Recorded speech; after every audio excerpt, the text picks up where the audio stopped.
It's WFUV and WFUV HD, New York. Listener-supported public media from Fordham, the Jesuit University of New York. Right here on 90.7 FM, WFUV.org, and WFUVSports.org. This is One on One, New York's longest-running sports call-in show on 90.7 FM, WFUV.org, and WFUVSports.org.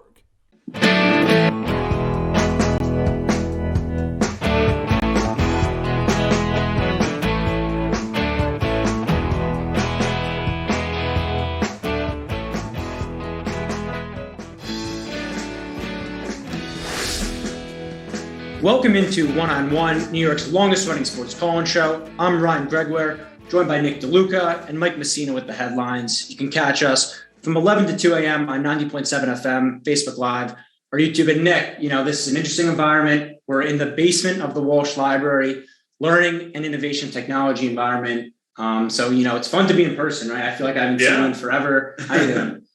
I'm good, and it's good to be in person with you. To get everything set up was, of course, a bit of a challenge, but we're good to go and happy to be in person talking to you. I mean, this is what we missed, right? And just to get everybody together and to see everybody again has been a lot of fun, and excited to get back at it here on One. We've got a lot to talk about, so I'm excited to get to it. That we do. Also want to say thanks to Stafford, one of the guys here who helped set everything up. Super nice, super friendly. Gave us everything we needed to have a really good show. And we have a lot to talk about. We're going to start with the Yankees, start with some positives, right? We have good vibes right now. And the Yankees are just full of good vibes. The win streak continued on in Oakland. Any way you slice it, since July 4th, best record in baseball. Since then, since the All-Star break, since the trade deadline, they really have turned their season around. I think I've talked about this before. It's like it has the potential to be an all-time turnaround with how bad they look in the first half and to how good they look right now. So we'll get into that, and Mike Messina will join us for that. Dare I say, reminiscent of the Washington Nationals a couple of years ago, which I know is going to bring a smile to your face. And it's so interesting to me to see how differently this season has played out from the way you would have expected. Because this is a team that everyone is thinking is going to hit the lights out, and then do they have enough pitching wise? Well, the pitching has been really good. Right. And of course, Jameson Taillon was not to that level last night, but the pitching has gotten it done. It's been the hitting that's been the question mark. And you sit back and scratch your head a little bit when you're looking at Giancarlo Stanton and Aaron Judge and DJ LeMahieu in that lineup, and guys who have just torn the cover off the ball the last couple of years and haven't been able to get that done, although Judge and Stanton have been very good of late. So when you look at that, it's interesting, and I know we're going to get into this a little bit with the playoff predictions and how that projects going forward, but it almost seems to me as though the Yankees are a little bit better equipped to enter playoff time than they have been the last couple of years with the way that they have been winning. You feel like this team might not be as good as what we've seen the last couple of years with the ease with which they have won, but at the same time, they're winning a bunch of close games. This is not a team that did that a ton. They're winning games without hitting home runs. This is not a team that was able to do that the last couple of years. They have the pitching. You feel like they're getting the timely hitting at the moment when they're winning 12 games in a row. So this could be a team that should be interesting and fun to watch come October. Yeah, it's interesting because I would agree with you. Like when you think about October, it probably is the best suited with the pitching because that's always what you need in October. And throughout, I guess, the Baby Bombers era, they never had this pitching. They never had the depth in the rotation. We'll probably get into it. Some guys are going to be odd men out. Like Luis Gil hasn't started in a week and a half. He hasn't given up a run in the big league. Well, he started for Scranton. Yeah. So I think that's really interesting. But then when you look at like 2019, that team was 44 games over 500. Yeah. This team is not going to do that. So I think it's really interesting. Obviously, the script in the season, there's still a lot to go. So we'll keep an eye on that. Then we're going to shift into more MLB. Mike will lead us into some headlines. The CBA is up after this year. And I think with the COVID year, we saw a lot of kind of rift between the owners and the players. People are talking about a potential lockout. The owners kind of, for the first time, have a proposal here with the salary floor, lowering the luxury tax. Should be a good conversation, get into more broad MLB talk. Yeah, I really like that too, because that is something that, in my opinion, is sorely needed. We have a number of teams in the major leagues that are just not spending and are not being competitive. And part of it is that they understand the way that they're built. They can't spend X amount of dollars because it's going to come and bite them later. But at the same time, how can the Dodgers spend more than the bottom three in the entire major league? It's ridiculous the way that some teams are spending, some teams are not. And I think that the luxury tax is also a very important element to this, because a lot of times it is just talked about as the salary floor. What is it going to look like?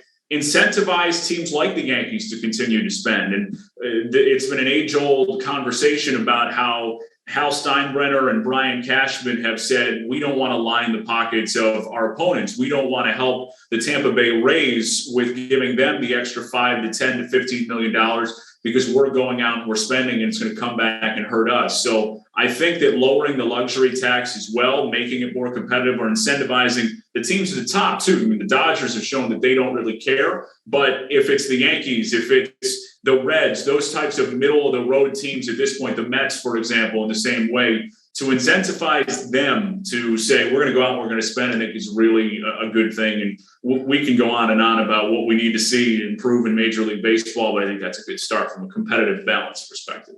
Yeah, I think we will. And just crazy, you just mentioned the Reds and the Yankees in the same sentence. But it is. Right. They're playing like mid-level teams right now. Yeah. So the caveat, obviously, for the owners is, to give them the salary floor, you're going to have to lower the luxury tax, which basically is a de facto salary cap for 29 teams. Which obviously, we'll have a good conversation on that for sure. We'll also talk some playoff stuff. A month out, some races that we thought were over, like the National League wild card. Suddenly, teams like the Padres are in trouble. The AL wild card, too, I think has a real chance to be chaos. There's about 5 or 6 teams competing for those 2 spots. It flips all the time. Every time you think a team like the Red Sox are falling off, they're having their regression, they bounce back. The A's out of nowhere are struggling. The Blue Jays are struggling, but they have a ton of games left against bad teams. So it should be a wild finish to the race here. Yeah, it's interesting because for however many months it was, all right, it's going to be the Dodgers and the Padres meeting in that one game, and you'll just see what ends up happening.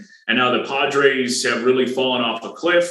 We detailed throughout the week on these airwaves what was going on with Larry Rothschild and everything. And it's really interesting to see them struggle as much as they have, because you feel like they are so well equipped. They have such a good roster and just haven't been able to sustain it and continuing to put it together into the second half. And now can the Reds make a run? They have a very easy schedule going forward, whereas the Padres have something that's a little bit more difficult. And the Dodgers have really continued to win. And as they have gotten more healthy, you look at they're within arm's length of the Giants to take over the National League West. And the Giants have a really tough schedule. I know we've been waiting for it about when is this team going to collapse and when are they going to fall off? But you feel like it's going to be really difficult for them to continue a torrid pace like this. And we'll see. It's going to be, they've got a series coming up in, I believe it's 6 or 7 days, about a week. That's really going to go, it's the last 3 meetings between the two teams, going to go a long way toward determining who's going to win there. And then into the American League, you're exactly right. The Yankees seem to be continuing to play good baseball and have a stranglehold on wild card number 1. Haven't made up a ton of ground on Tampa Bay. So it looks like they're locked in at number 1. See if they can get a few wins and string a few wins together against the Rays to make that a little bit closer. They finish out the regular season against Tampa Bay. But then what does it look like with Oakland, who is really struggling right now? What does it look like when you take a look at the Red Sox and the other teams that are right in that conversation as well, the Mariners, who've gotten back in it because they started a losing streak for the A's. So a lot of stuff to get into, and it's an exciting time in baseball for sure. Yeah, it's like every time, I'm ready to completely discount the Mariners, they sweep the A's and suddenly they're a game behind them. So like the parity, it's really cool to see in the AL. So Mike will lead us through that segment with some headlines. We'll come back with some Mets talk where, the good vibes we have right now, let's try to keep them up for the Mets. It won't be as positive a conversation though. They just finished up their 13-game road trip, or just home and home, with the 2 West Coast Dodgers and Giants, and it was not pretty for them in the slightest. No, the Mets are done. I'm going to say it right there, and we can just leave it at that. I'll elaborate a little bit, but they are just in such a difficult spot, and the schedule is only going to continue to get more difficult. And in part, that is what is dooming a team like the Mets, who were off to a good start. And you may not dismiss certain other teams, but they've got so many issues right now. They're not healthy. We've got Steve Cohen, who's got a lot to say on Twitter. There's the chance about firing Luis Rojas in the games that they're playing right now. I just think they're so much of a mess, and that locker room, you can tell they're feeling the heat a little bit. And there's a lot of commentary about stay with us. And, it's not always going to be great. You can tell that they're really struggling right now. And the Braves are playing great baseball right now. They got two teams to have to jump over. The Phillies have come back to earth a little bit, but the Braves have gone on an insane hot streak, and the Mets can't find ways to win. And they've got another stretch like this that's going to be really difficult schedule-wise. They'll have the Yankees coming up in a couple of weeks here. So it's going to be difficult for them to really get back into it. They're not healthy. That's really the difficult part. They're not healthy. They're not being productive in the spots that they are healthy on the whole. And it's about time to say goodbye to the playoffs. You're the Mets. Yeah. I mean, when you're not healthy and you don't hit, you're not going to win games. No. And it's caught up to them. 90 days in first place, not really gaining any ground. They're playing with fire. Like we knew it all along. They didn't get hot. They let the Braves. Remember, they had 6 straight games against the Braves in like mid-July. If they finish them there, Braves aren't buying at the deadline. Like they're not going all in. And you see it's came back to bite the Mets. So we'll get more into that. Then we'll come into some NFL. We'll wrap up the baseball talk there. We'll talk some Jets injuries, some around the league injuries, preseason wrapping up. My number one thing is always stay healthy. I don't really care that much how the players look in the games. Just keep everyone healthy. And you never see it, right? We know the reality of the NFL. And the Jets in particular, they continue to get hit really hard with injuries just when you think kind of things are turning around.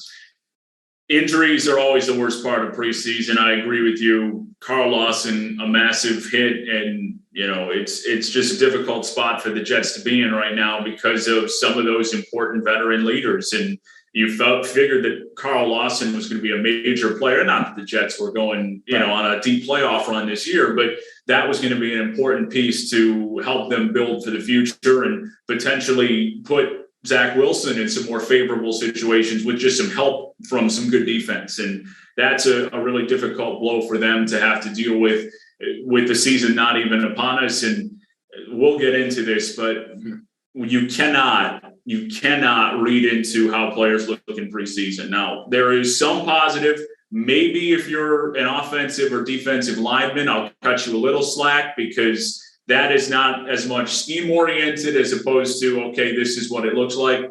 Don't tell me that Zach Wilson looks great or doesn't in the preseason. It doesn't matter. Let's watch week 1, and then we'll have a better determination. But there's so much that goes on. This guy isn't in. Mike LaFleur is not calling this play in that situation in the regular season. The live bullets aren't flying.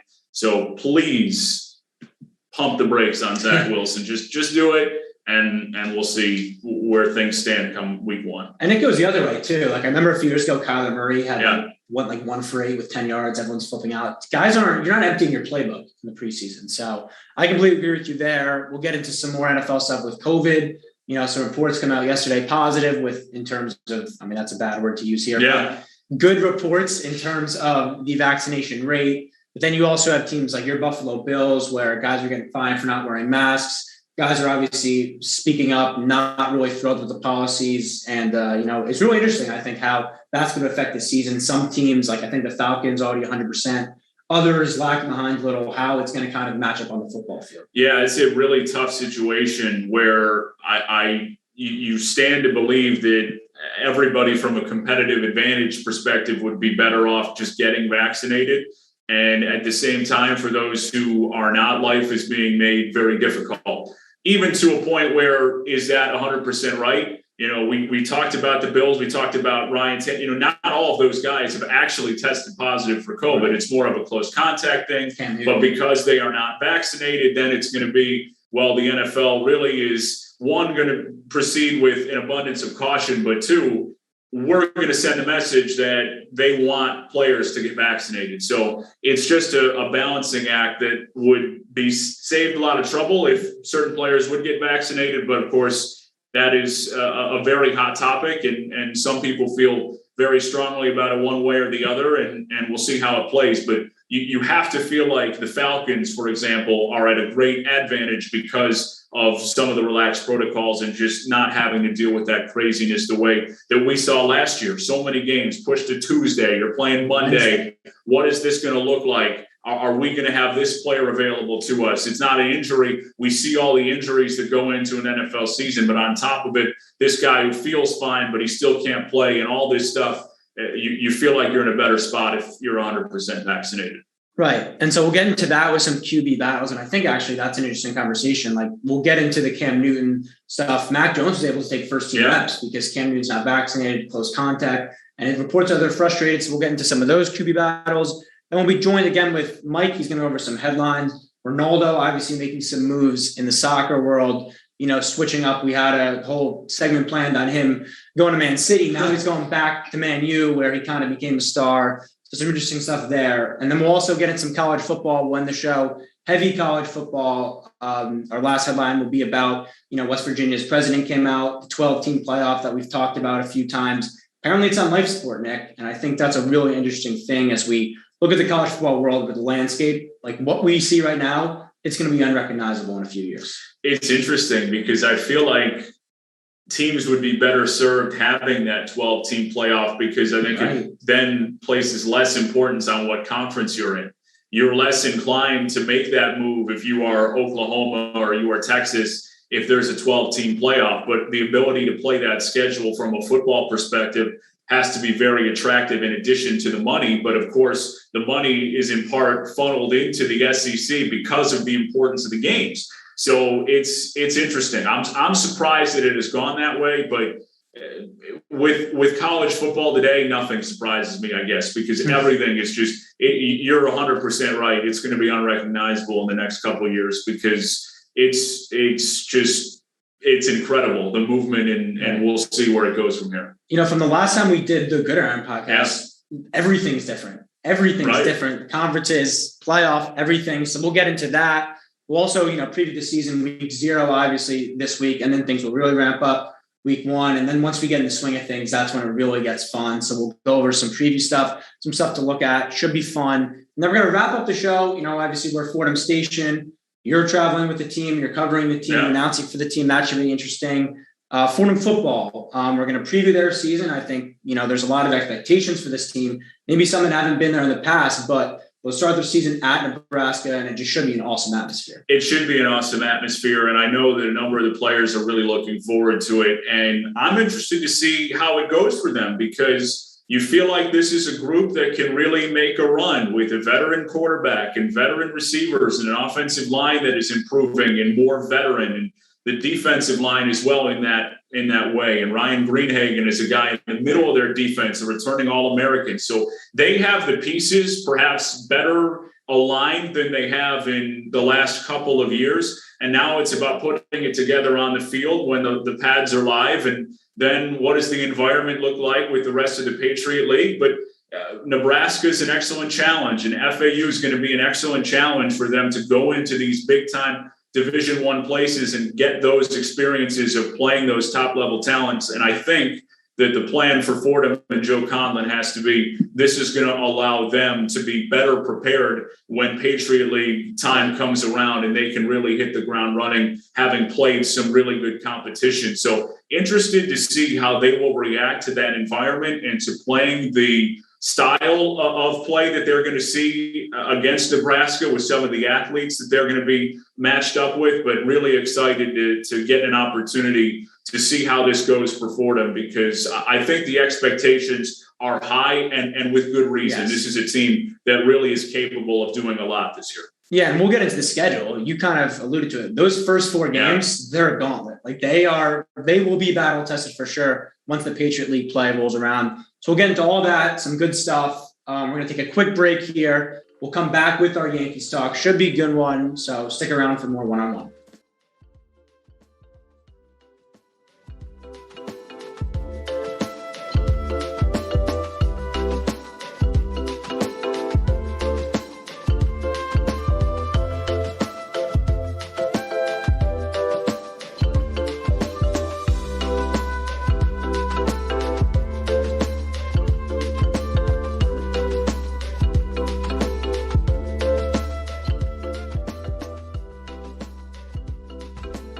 One on One has a brand new YouTube channel. Subscribe to WFUV Sports to catch our simulcast Saturday nights and get notifications so you never miss another show.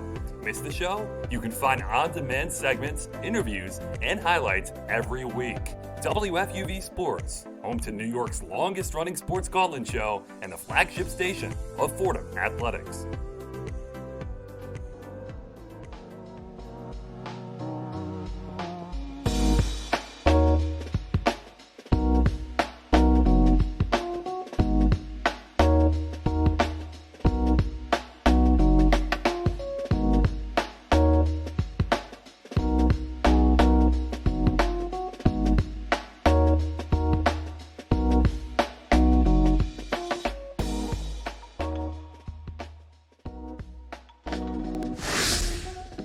Welcome back into One on One, New York's longest running sports call-in show. I said we wanted to start with some positives, so we'll start with the Yankees. And even more positive, Mike Messina is going to be joining us for this segment. So, Mike, how are you doing today? Good. I'm doing great. Thanks for having me on. Can't wait to be able to be in the library with you guys doing the show until you get back to the station. So I'm excited to be here, though. Yeah. So some good stuff. Looking forward to having you today. And so we will start with the Yankees here.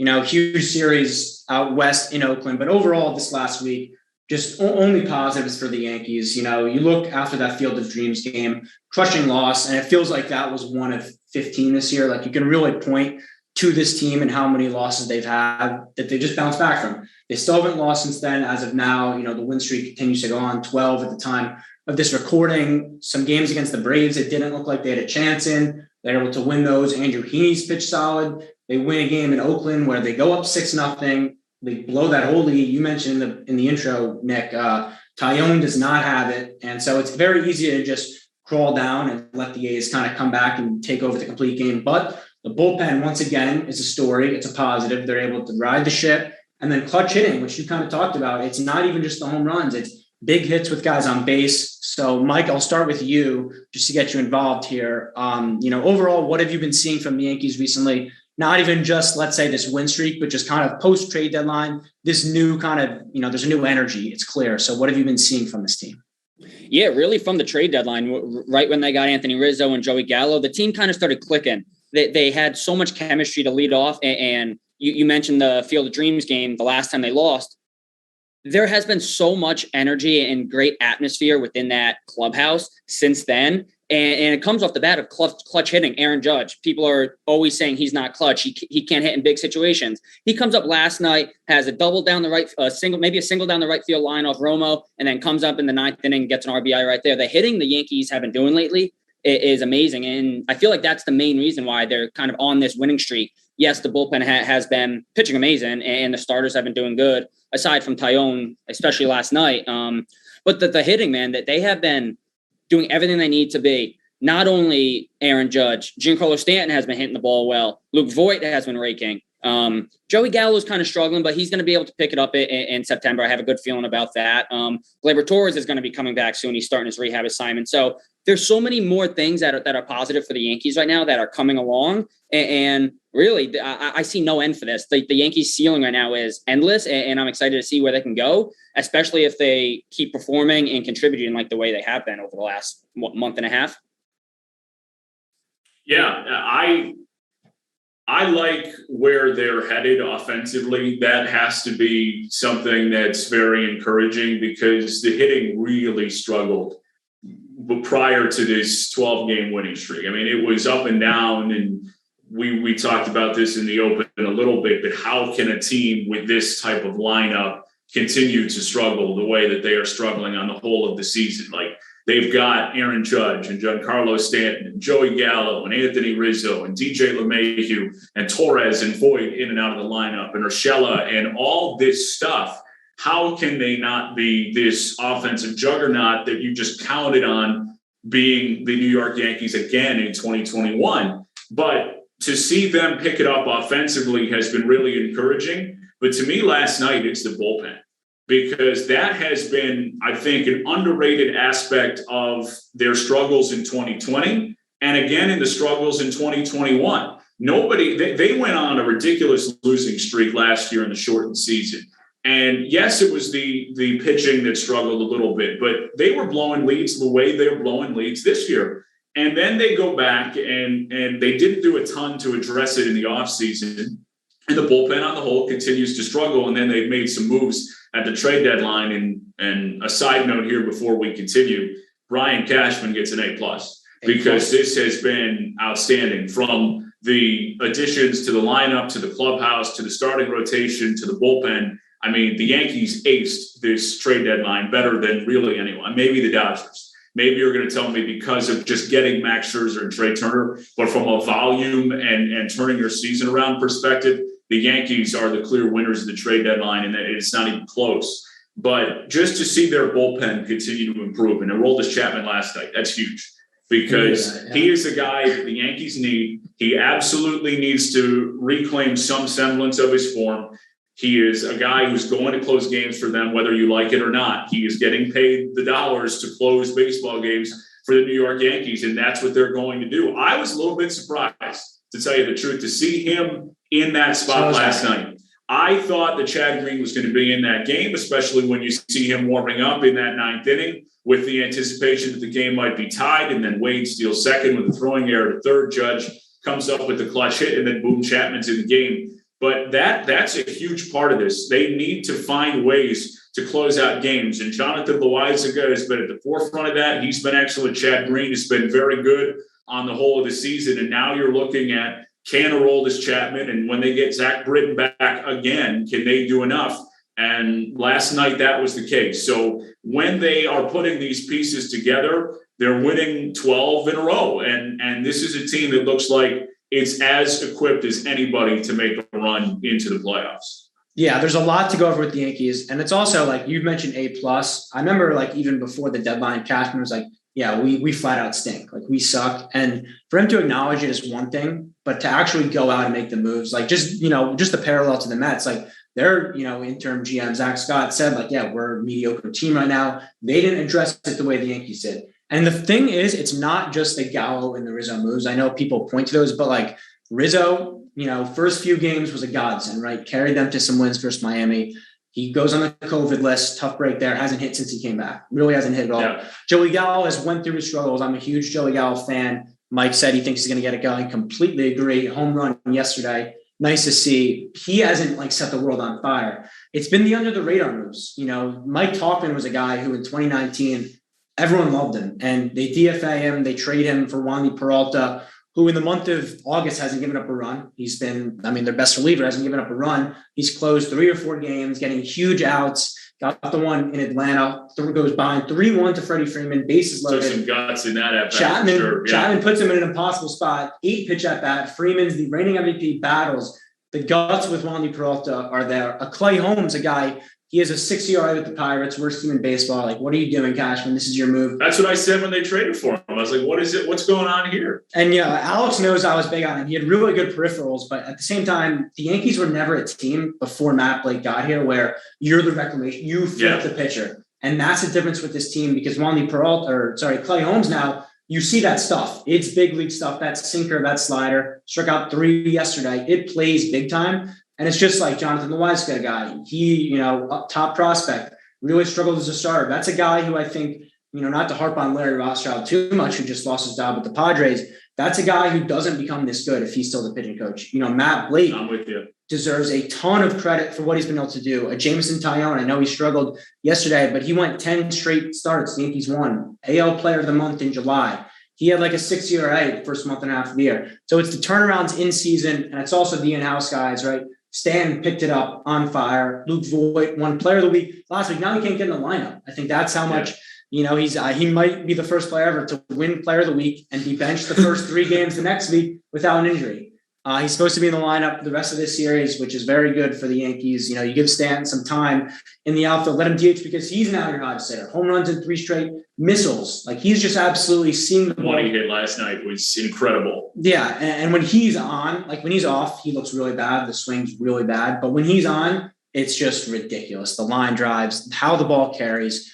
So I think when you look at it, it's obviously Cashman believed in the team enough to supplement, bring in some guys. Andrew Heaney, all these other guys I just mentioned. But it also, I think we said, I was on the show a few times, maybe it was the nightly show with you, the guys that were here needed to pick it up. Like it wasn't going to be just these newcomers. And that's what they have done. And that's kind of why the Yankees have been able to throughout their season to be 23 games over 500 before the end of September when you are a 500 team in July. It really is just like an all-time in-season turnaround. It's interesting that you mentioned to Matt Blake's involvement in all of this and how the Yankees have taken on some of the quote-unquote reclamation projects and have found success with some of those players, because I remember sitting there as an interested viewer of the Yankees and saying, how come the Yankees don't seem to turn around pitchers the way Houston or the Rays had been in the last couple of years? Garrett Cole goes to Houston and, catches fire. And Justin Verlander was a guy who you're thinking is headed for retirement in Detroit and then finds a second life in Houston. And the Rays can be said the same way with Tyler Glasnow, who just exploded onto the scene after getting traded to Tampa Bay. And the Yankees don't have those types of stories until this year. And last year was a tough first year for Matt Blake to just get his, it's COVID, 60 games. And what are you going to implement when you're not actually physically with the pitchers? I mean, come on. So it's going to be a really difficult ask for him. But in his first full season in a real year, it has blown us away, and the improvement has been tangible. This has been the pitching staff that the Yankees were looking for. And you know what? A ton of credit to him, because we talked about how the hitting has been a little bit below expectation. The pitching has carried them, and nobody saw that coming into this year. There is no way. If you had told me that the Yankees pitching was going to be the reason that they're, on a 12-game winning streak, I would have called you crazy, because the way Jamison Tyone looked at the beginning of this year, it was just, there's no way. I mean, the guy didn't get an out in Philadelphia. He didn't get out the first inning. What are we talking about? So it's just amazing to see these turnarounds, and there's still work to be done. There is still some bullpen that, needs some ironing out. But for the most part, the way that the Yankees have really been able to manage, and in particular the starting rotation, has been really impressive. And that's why they're on their way to the postseason. And Nick, you mentioned the pitching. Even from people who haven't really gotten their chance really to perform yet, Steven Riddings, Luis Hill, no runs given up in his first 3 starts in the major leagues. Like, that is incredible. And that's something the Yankees need going forward. I mean, I'm not sure the status of Luis Hill and how he's going to be able to fit into this starting rotation or even get thrown into the bullpen. I'm not sure about that. But if these guys can keep stepping up, that just takes that much weight off the starter shoulders where they can come in, get the job done in clutch situations. And if they can keep doing that, they're set up perfectly. And I think they're going to be able to, especially Steven Riddings throwing over 100 miles an hour, hitting his spots, hitting corners, Luis Hill doing all the same stuff, Loaizaga throwing heat, doing everything that he's supposed to do. It's really amping up to be something that they always wanted to be from their bullpen, and what fans, the organization expects from the bullpen. They have a high-class bullpen, a high-class starting rotation, and they're performing at that level right now, and they need to keep that up in order to not only get this wild card spot, but maybe even win the division if they can get some games on the Rays. So who knows? Yeah, that's the frustrating thing. I think that's a good pivot here, because while this win streak's been awesome, you expect to make a 12-game win streak. They've been up 2 games on the Rays.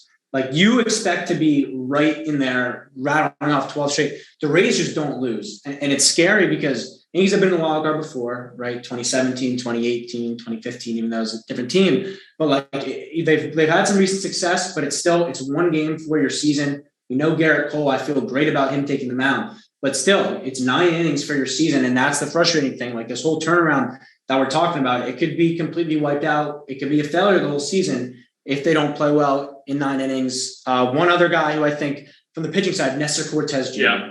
Just a marvel, because you look at his stuff. He throws 88 to 91 miles an hour on the fastball. Spin rate, not impressive at all. Had a 5 ERA with the Yankees in 2019. Was really like a joke of Yankees Twitter. Goes to Seattle, doesn't have it, comes back. He's been way more than you could have ever asked for. 2.5 ERA in 7 starts and 15 total games, 50 plus innings. You look at the point where the season kind of got turned around. It was after they blew game 1 of the doubleheader versus the Mets. He comes and he starts game 2. It was his second career start, Sunday Night Baseball. Mets have a chance to sweep the Yankees, take him under 500.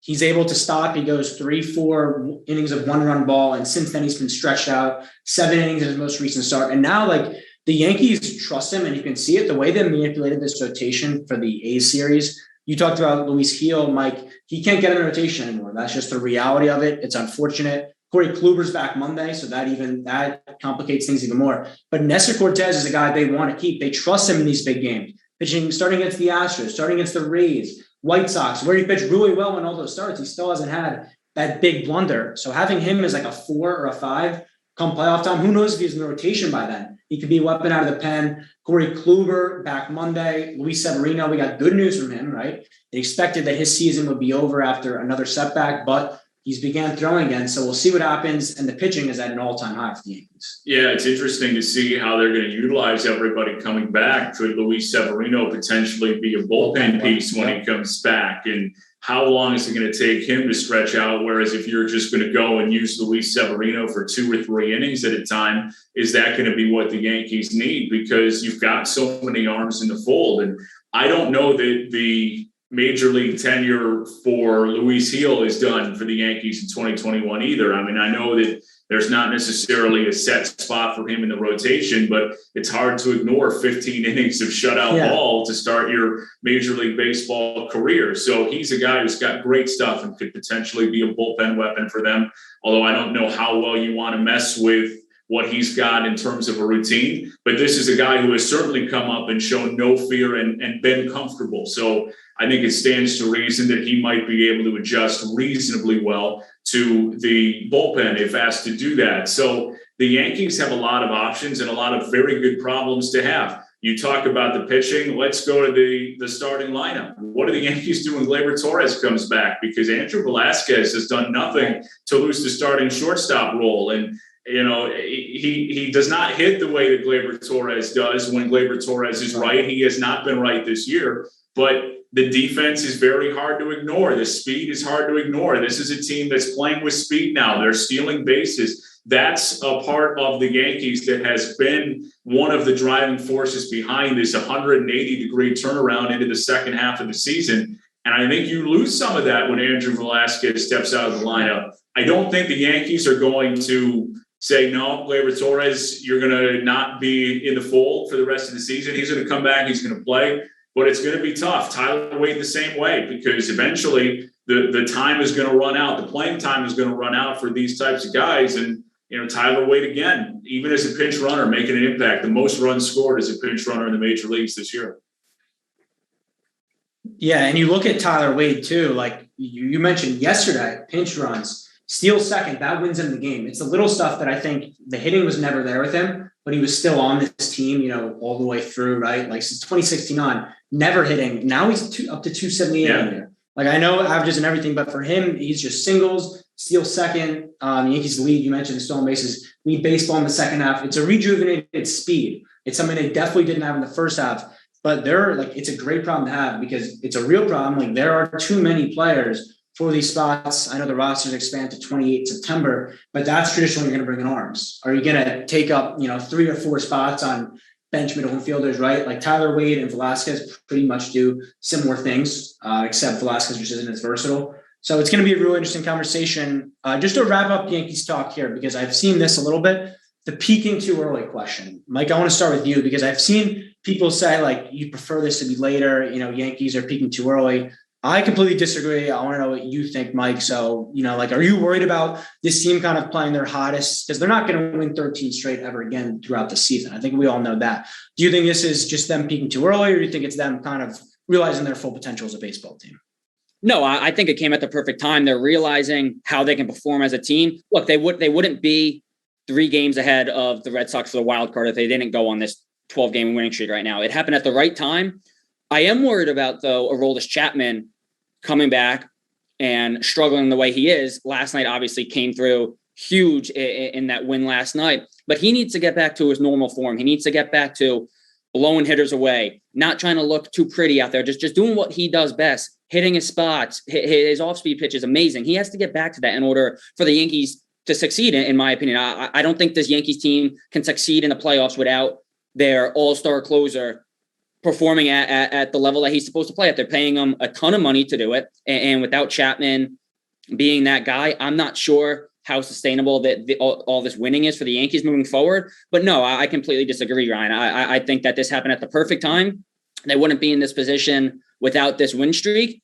And who knows, like, I'm not sure how many more games they can win in a row. Obviously, last night they blew a 6-0 lead, but I'm excited to see what they can do going forward. Obviously, you guys mentioned Gleyber Torres is coming back, and we don't know what's going to happen with Andrew Velasquez or Tyler Wade, who have both been playing phenomenal, but there's just not enough room on this roster for them. And maybe that's going to be a struggle for the Yankees, getting Torres back and trying to work back to his performance as well. And he might be come back slumping a little bit. So we'll have to see. But I think this came at the perfect time. They would not be in this situation and even be in a wild card spot without this winning streak they're on. So good on them. And I hope it can continue. And I'm not sure the argument on how they're peaking too early. I mean, you have to peak at some point in the season.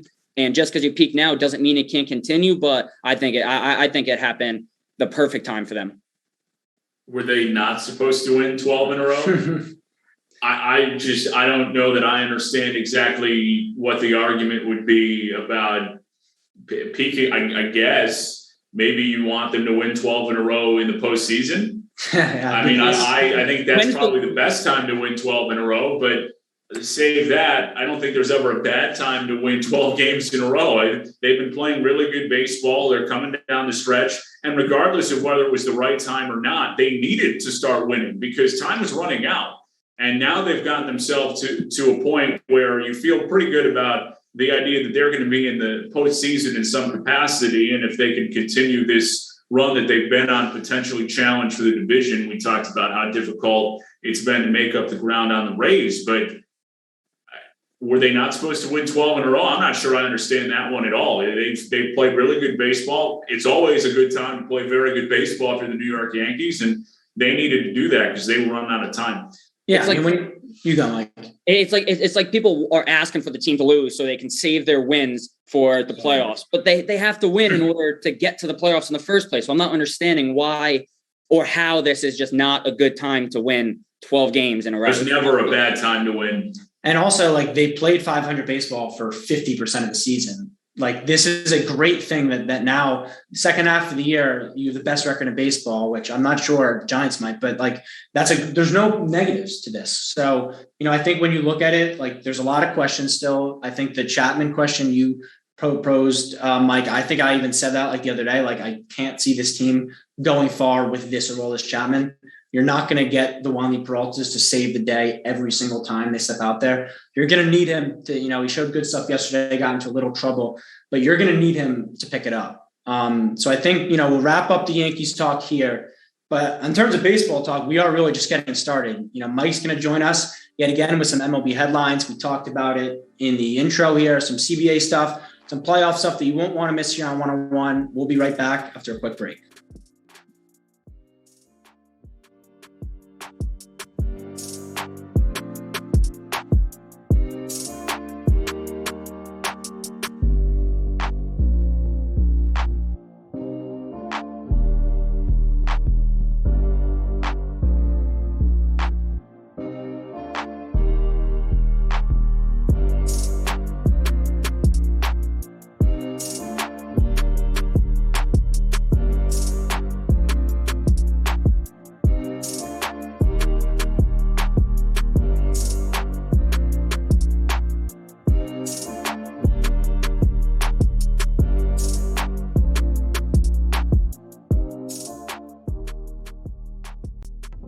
Be sure to follow WFUV Sports on all of our social media platforms. At WFUV Sports on Twitter, at WFUV_sports on Instagram, and WFUV Sports on Facebook and YouTube. WFUV Sports, home to New York's longest-running sports call-in show and the flagship station of Fordham Athletics.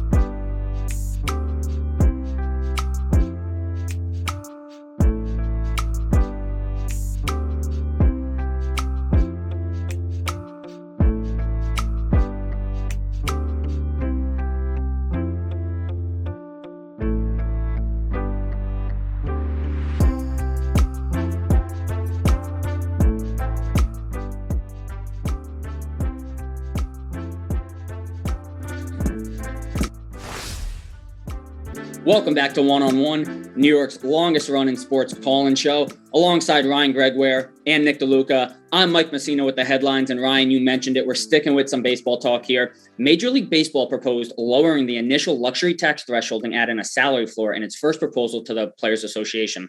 This proposal included a salary floor, which would initially be set at $100 million, and the penalty is still unknown for teams who do not reach that mark.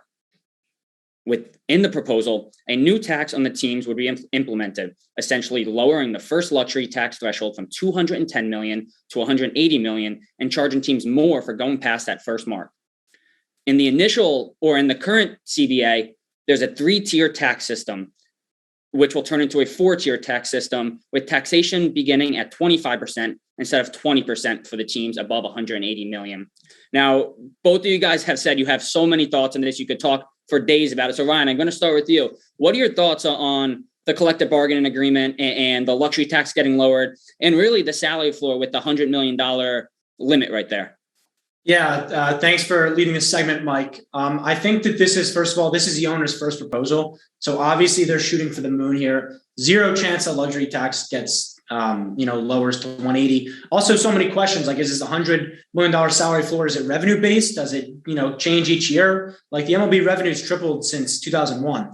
So, it shouldn't just be a flat 100. If that's the case, it has to adjust with how much the league is making every year. And I'm honestly not really a fan of it at all. The salary floor, I think, is fine. Like if you take that on its own, but I could see a lot of teams just kind of maneuvering it, manipulating it, like taking on a Chris Davis contract, taking like the Pirates, taking on a really bad contract to and add a prospect attached to it. And I don't think that's going to increase the competitiveness. I think what my solution would be, and there's no easy answer. I think I wrote my senior thesis on examining the salary floors in leagues and if it actually makes teams competitive. And I didn't find that the case. I think what you need to do with the MLB is you need to change the revenue sharing because these owners are able to make money without putting competitive teams on the field. Their TV deals, everything, they're making so much money. There's no reason for Pirates to go out and spend money to put a competitive team because these owners are seeing it as a business. That needs to change. They obviously need to see this as a team. They need to try to win. If there's a way that winning can be more incentivized in the revenue,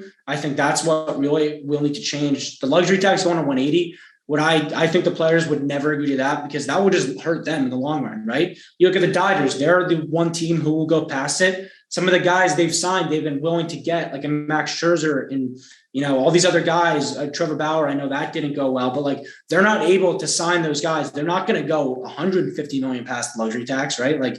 That's just not plausible. So I don't see the players ever agreeing to that. The floor will probably entice them a little bit, but there'll need to be a ton of caveats there. I think this is a conversation too that we're going to be having a lot of different terms and numbers will be thrown out there before we kind of get agreed to a deal. Well, I didn't write a senior thesis on this, so excuse me before we start here. But I agree with a lot of what you're saying, but I do think that on some level you have to start somewhere. Sure. And that is the difficulty for me because nothing's going to be perfect. You're always going to get owners who are just going to throw whatever on the field, and the essence is making money. It's not the Steve Cohens or the Dodgers or the Steinbrenners with the Yankees. I mean, not everybody is going to be so wrapped up and invested in winning in that way, regardless of how it actually turns out on the field. I think that the salary cap floor, while of course there are some holes there, I think it's a very good place to start. Because even if you are taking on the Chris Davis contract for a prospect or you're doing this, that is still in some way advancing you towards winning. Because if the idea is the Orioles wanted to unload that contract and you were willing to take that, you're still getting a prospect to do that will help you reach that salary cap floor. So I do think that there is some value in creating that. You have to make teams go out and spend, which is unfortunate in the environment of Major League Baseball, but it is different. The revenue is shared so differently in Major League Baseball as opposed to really almost everything else in the entire sports landscape. So there's no quick fix and easy answer, but I really like the salary cap floor because it at least is making you do something. It is at least making there somewhat of an even playing field between the Dodgers and the Pirates. The Pirates can't just spend what the Dodgers are spending on, one player. They can't do that. Mookie Betts' contract can't, serve the entire Pirates organization. So that doesn't make a ton of sense. And to be able to at least eliminate some of that has to be a step in the right direction. It may not solve all the problems. I'm really interested in getting an understanding of how the dynamics of Major League Baseball would shift if you reduce the luxury tax, though. Because what does that mean? Are the Dodgers going to just spend even more? Does that mean that they're just going to is it going to put the Yankees and the Dodgers at the advantage that they're at right now at even more of an advantage because they're able to spend more without penalty? The Indians or the Pirates or whatever organization you want, the Rays, they're never going to get to that level. So by giving the team to the top a break, is that really going to make it a difficult and uphill battle for a team like the Rays or the Pirates?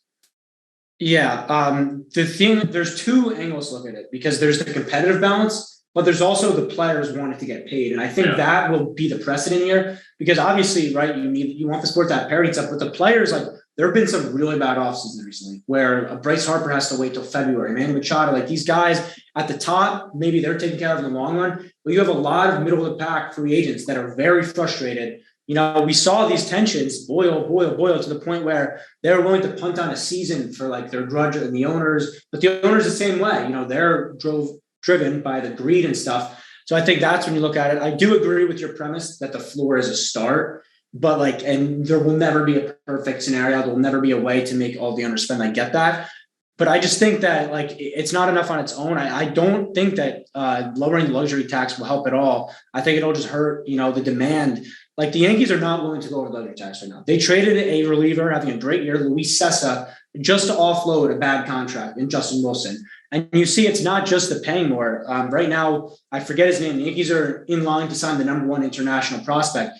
They would not be able to sign him if they went over the luxury tax. They take away those dollars. That's a way you can supplement your team, right? If you're not at the top of the draft order every year, you can hit the international pool and spend there. So it's stuff like that. The luxury tax is really a de facto salary cap. And I give credit to the Dodgers always. And they deserved that championship last year for going out, getting a Mookie Betts, spending the money. And, they were in a drought. They were winning division every year, but never getting over the hump. And it did get them over the hump. So I think it's worth it for them to swallow the pill. But I don't see, is the demand for players from these Orioles and stuff and these bad teams, are they going to be in a bidding war for the top of the edge relievers on 3-year contracts that don't fit their window?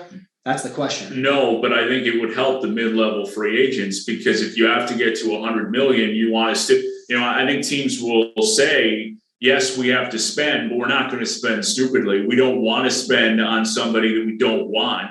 So for the mid-level free agent, I think it does make a difference, because now the Pirates who have to get to 100 million, or the Indians or the Guardians who have to get to 100 million, and the Rays who have to get to 100 million are going to say, well, hold on a second here. We want to spend on this top level, mid-level free agent as opposed to this other guy. So I think it would get the ball rolling with some of the demand. I mean, no, the Rays are never going to be in the hunt for a Bryce Harper or a Manny Machado. But if it's that DJ LeMahieu type of contract, DJ LeMahieu's market would have been a lot greater had there been a salary cap floor, because teams are saying, all right, I have $50 million that I've got to spend. So do I want to spend it on one DJ LeMahieu, or do I want to spend it on 3 no-name pitchers?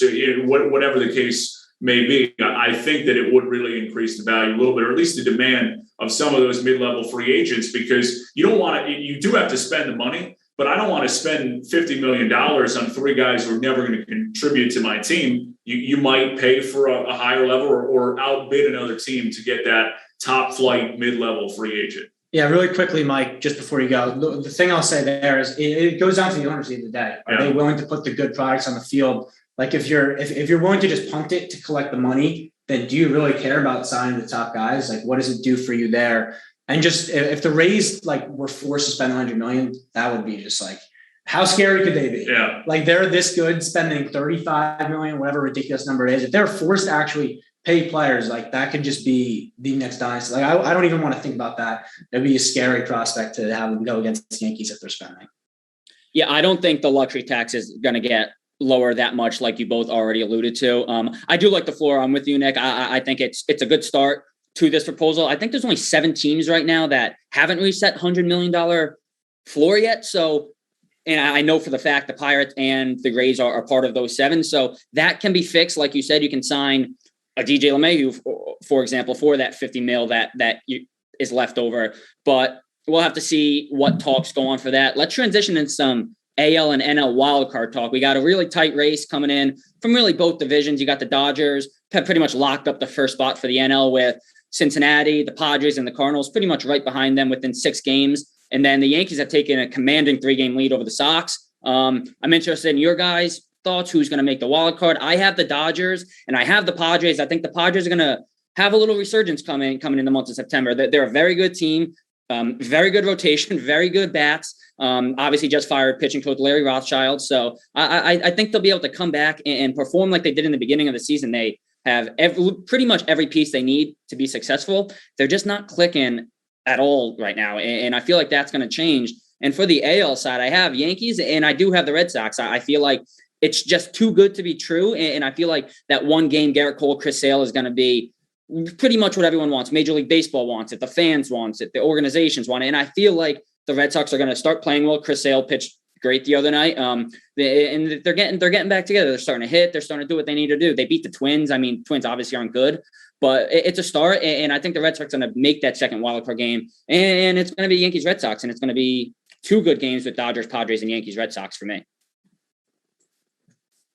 Yeah, I don't agree with you on the NL at all. I'm like completely out on the Padres. I really am. You know, the Reds have played some really good baseball this last month and a half to like, it wasn't a race. I talked about this intro, but this was Dodgers, Padres, Giants, rotate any order. And it's just not the case anymore. The Padres, they are free flowing right now. If they're going to get hot, like it has to come right now. You know, they're 2 games behind the Reds right now. First time all season, literally since game 1, they've been 2 games out of a playoff spot.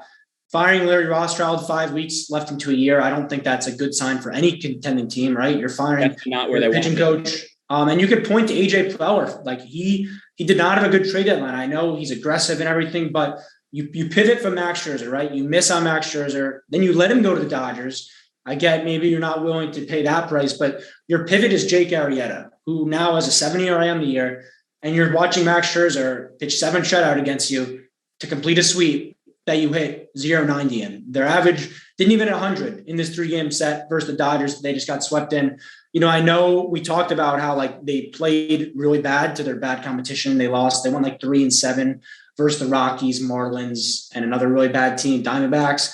But they were supposed to play up to their good teams. That was what, you know, I was told that's what they did all year. This series versus the Dodgers, they just could not hit at all. And I look at the Padres schedule. The other reason I'm out on them, they have the hardest schedule in baseball. It's like, it really is miraculous. A ton of games left against the Dodgers and Giants. They end the series with 22 straight against the Astros, Braves, Dodgers, Giants, Cardinals mix in. That's a gauntlet. They right now, if those series are right now, they're losing all of them because they're not playing good baseball. Maybe they can flip it around. They definitely have more talent than the Reds, but the Reds also deserve a lot of credit. They were pitching first team last year. Their pitching is still good, but the offense now, Joey Votto resurgence, Nick Castellanos, Jesse Winker, who's out right now, you know, all of them above 900 OPSs. Rookie of the year, Jonathan India, probably in the NL. He's emerged too. They look like a really good team. I'm not going to count them out. They're in a really weak division too. They get to beat up on some bad teams. So I'm going to go with the Reds in the NL. And the AL side, Yankees, I think, comfortably in the first wild card. The second one's tough. I was ready to count the Red Sox out a few weeks ago when they were struggling. Then they beat the Orioles, got swept by the Yankees, was out on them again. All year I've been in on the A's thinking like they're just a team that wins regular season games. I wasn't even sure the Yankees would catch them, but they're free falling on their own right. 5 straight losses, 2-8 in their last 10, really struggling. They've seen a comfortable lead completely go away. So I think finally have to, you know, I think I'm going to cave to the Red Sox here. Blue Jays, though, I think deserve, you know, you have to look at the Blue Jays, though. 9 games left versus the Orioles, 7 versus the Yankees. So they kind of do control their own destiny in a weird way, even though they're struggling on their own side. But this is the first time I think the Red Sox are going to get there. You know, they're taking advantage of a soft spot right now. They beat the Rangers in a series. Then the Twins. I do think Chris Sale coming back, he's been a lot better than I expected. He looks like prime Chris Sale, again, immaculate inning, the other day. So Yankees, Red Sox, and I'm going to flip with you. I'm going to go with the Dodgers and the Reds as the wild card in the NL. Sales velocity is getting back up there too. He hit 89 3 or 4 times the other night, which is huge for him and the Red Sox going forward. Yeah, he looked really good, and it was interesting to see what the Red Sox were going to get out of him, a guy who just hasn't pitched a ton. I mean, the resume speaks for itself, but just from a health perspective, Chris Sale looks healthy, which is a scary sight. And we talked about this. I'm going to agree with you, at least in the AL sense, with the Yankees and the Red Sox. And that's Sale and Garrett Cole, 9 innings for your season, which is really an outstanding matchup.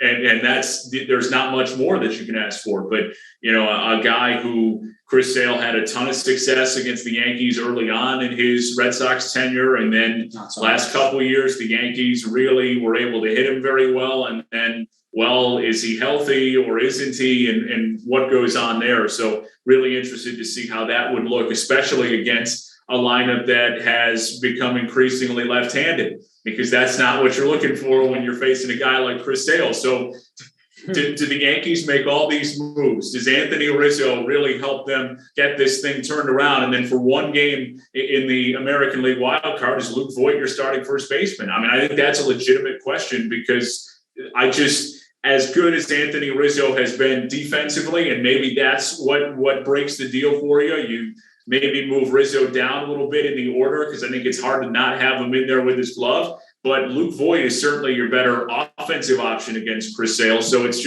interesting to see how that would go. And then on the National League side, I'm with you. It's the Reds. And the Padres, I think, are a better team. 100%. Because just with the way that the roster is constructed, they've really underperformed in the second half of the season. But I want to dive into this a little bit more in depth in terms of their schedule, because it's ridiculous. I mean, they've got the Angels and the Diamondbacks in their next 2 series. So those are winnable games. And they are absolutely must win, as you said. But then Houston, the Angels, okay, got to have those 2 games against a team that's not as good. But you're also playing Shohei Ohtani and Mike Trout. So they're not good, but they've got players. The Dodgers, the Giants, the Cardinals, the Giants, the Braves, the Dodgers, the Giants. I mean, it's just unbelievable. And that's such a difficult schedule. And then you look at the Reds, Miami, St. Louis. All right, that's a relatively tough matchup. Detroit, Chicago, St. Louis, Pittsburgh, the Dodgers, Pittsburgh, Washington, Chicago, Pittsburgh. Wow, so you've got a lot of Pittsburgh and a lot of, well, we've traded everybody who was worth anything on our roster when the trade deadline happened a couple weeks ago. So it's just such an advantageous spot for the Reds to be in right now. If these 2 teams matched up, if there was a play-in tournament in the major leagues, I would like the Padres to beat the Reds, but that's not how it works. And I just have to believe that the Reds are going to be able to make good on their schedule just a little bit better than the Padres are. I think it's tough for the Padres too to manage those expectations. The Reds like where they are. You know, they would have signed up to be in the wild card conversation coming into this year. The Padres are looking at, well, what the heck just happened? We knew we needed a starting pitching help. We didn't get it. We heard the report from Ken Rosenthal that we were getting Max Scherzer, then it didn't happen. Now he's throwing 7 shutout against us. And they just don't have much of anything in the way of answers, because Chris Paddock isn't pitching well and Blake Snell isn't pitching well. And Yu Darvish is their top pitcher, and he's just sub-4 in the ERA category. So they're really just searching for answers. That's how you get a pitching coach fired with 5 weeks left in the season. But I just don't have a ton of confidence with that schedule and them turning it around. You don't figure it out. You don't figure your season out against the Giants and the Dodgers. It just doesn't happen. Yeah, I honestly I didn't know the Reds schedule was that good. Every time we said Pirates, oh my God, yeah. Cubs, Nationals, and it just kept going. Right. The easy matchups kept going for the Reds. Yeah, it's funny too. Like, no one would, if you put up these lineups and these rotations and these bullpens, no one is picking the Reds. But that's the beauty of an 162-game season. Padres have had plenty of time to figure it out. Yeah. You know, they squandered their August where it wasn't against these top flight clubs, and you knew if you looked at the schedule that it was coming. So to not give yourself distance, to play the worst baseball of the year before these, it's really bad. I think it's funny. We talked so much in the first half how much of a disappointment the Yankees are. The Padres are easily the biggest disappointment in baseball. I mean, this was a team, I think they were second highest World Series odds. Yeah. Like this was a team, they went out in the offseason, they upgraded, they did everything they could. And you could be looking at like a major shakeup in the front office. Certainly, Jace Tingler has to be on the hot seat a little bit here. I mean, this is a roster you need to perform with. I know Tatis was out for a little, but now he's been back for a while now, and the wins have not came. So, yeah, I think that's going to be, a month left here. A lot can change. Padres could easily flip the switch, and we could look like idiots. They could win it by 6 games because the Reds, while that schedule is good, they are not as talented. They don't have the infrastructure. But it's still 15 games against Pittsburgh, Detroit, and Washington. I mean, that jumps off the page, though. I'm just saying. It does. And the Reds are going to have to go out of their way to kind of miss this wild card if that's the schedule. If the Padres keep losing, the Reds would need to have a historic collapse, and I'll make it. So thank you, Mike, for joining us for those headlines. That was good. We're going to chug along here. Some more baseball talk on the other side of a break. We'll go over some Mets talk. We just mentioned some of the teams they recently played, Giants and Dodgers, and those teams show that they're clearly better. So we'll try to keep some good vibes up. We'll see where it goes, though. You are listening to One on One on 90.7 FM.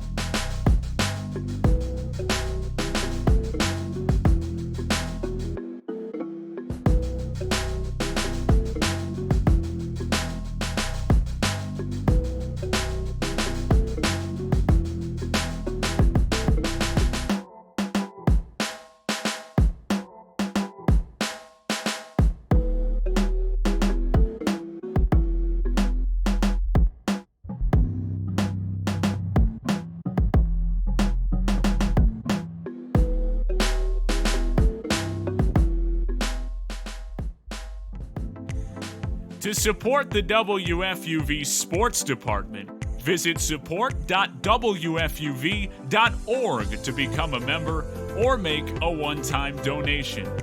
WFUV Sports, home to New York's longest-running sports call-in show and the flagship station of Fordham Athletics. It's WFUV and WFUV HD, New York. Listener-supported public media from Fordham, the Jesuit University of New York, right here on 90.7 FM, WFUV.org, and WFUVSports.org. This is One on One, New York's longest-running sports call-in show on 90.7 FM, WFUV.org, and WFUVSports.org.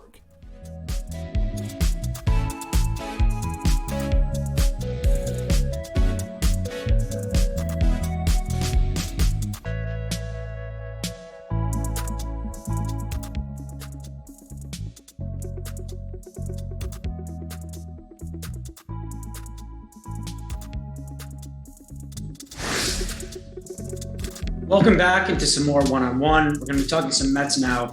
And it's funny, Nick, yesterday in our pre-show, I wanted to bring this up. You said, are we going to be talking nonsense Yankees Mets, or are we just going to be talking regular Yankees Mets? And we came to the conclusion that when you talk Mets, it has to be nonsense.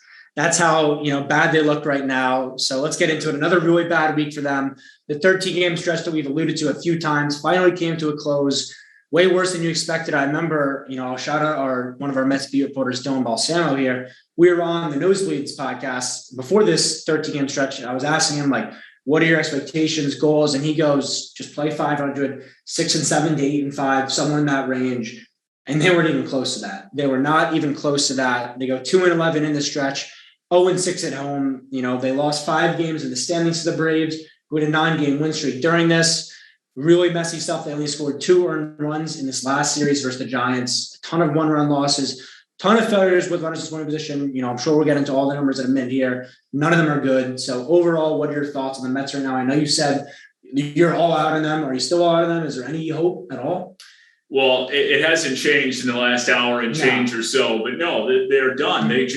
They are at such a difficult spot because of the injuries in the places that they have not gotten the production out of guys that they just need to get production from. And that's the reality of it. I mean, you trade and sign Francisco Lindor to that type of contract. And when he's been on the field, he hasn't done much for you, and he's been hurt a lot. And Jacob deGrom, as otherworldly as he's been this year, has not been able to stay on the field. So when Jacob deGrom goes out, you're just struggling, and your offense needs to, find ways to pick up the slack. You're struggling to really make things go and find ways to replicate his production, and they haven't been able to do that. The offense is really struggling. Again, it's been with runners in scoring position and runners on base and not finding the big hit. And it's just, it seems like the same old Mets, despite so much optimism about why this year was going to be different. And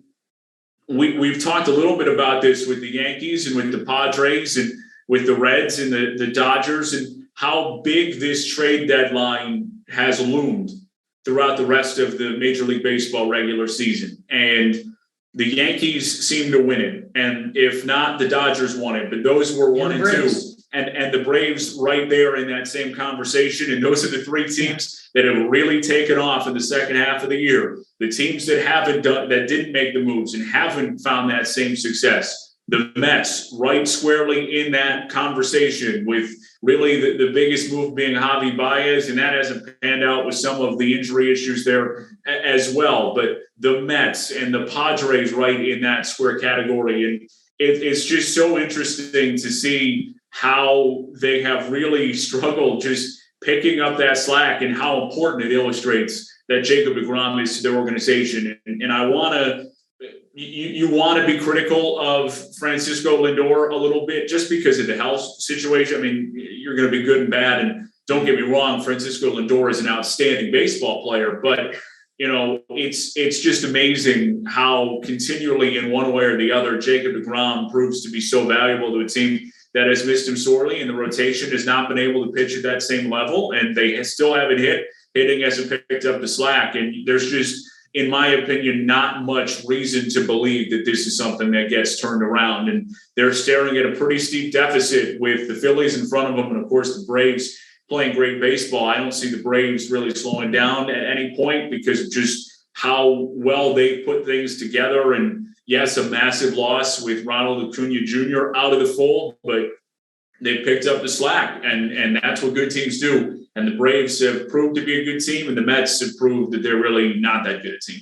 Yeah, I think it's honestly like a good thing for baseball when you look at it. The teams that were aggressive are the best teams rallying. The Giants, too, getting at Chris Bryant. Right. They have not fallen off the way a lot of people did. The Red Sox, too, didn't go out and make those moves. I know they're kind of getting together right now, but they were 10.5 games above the Yankees. They're now chasing them. So I think that's a good thing for baseball overall. And the Mets, too, really personified it. They had such a golden opportunity. This division was really bad for a long time. And they kind of danced around, and they were 4 games up, and they're 500, and they're still 4 games up.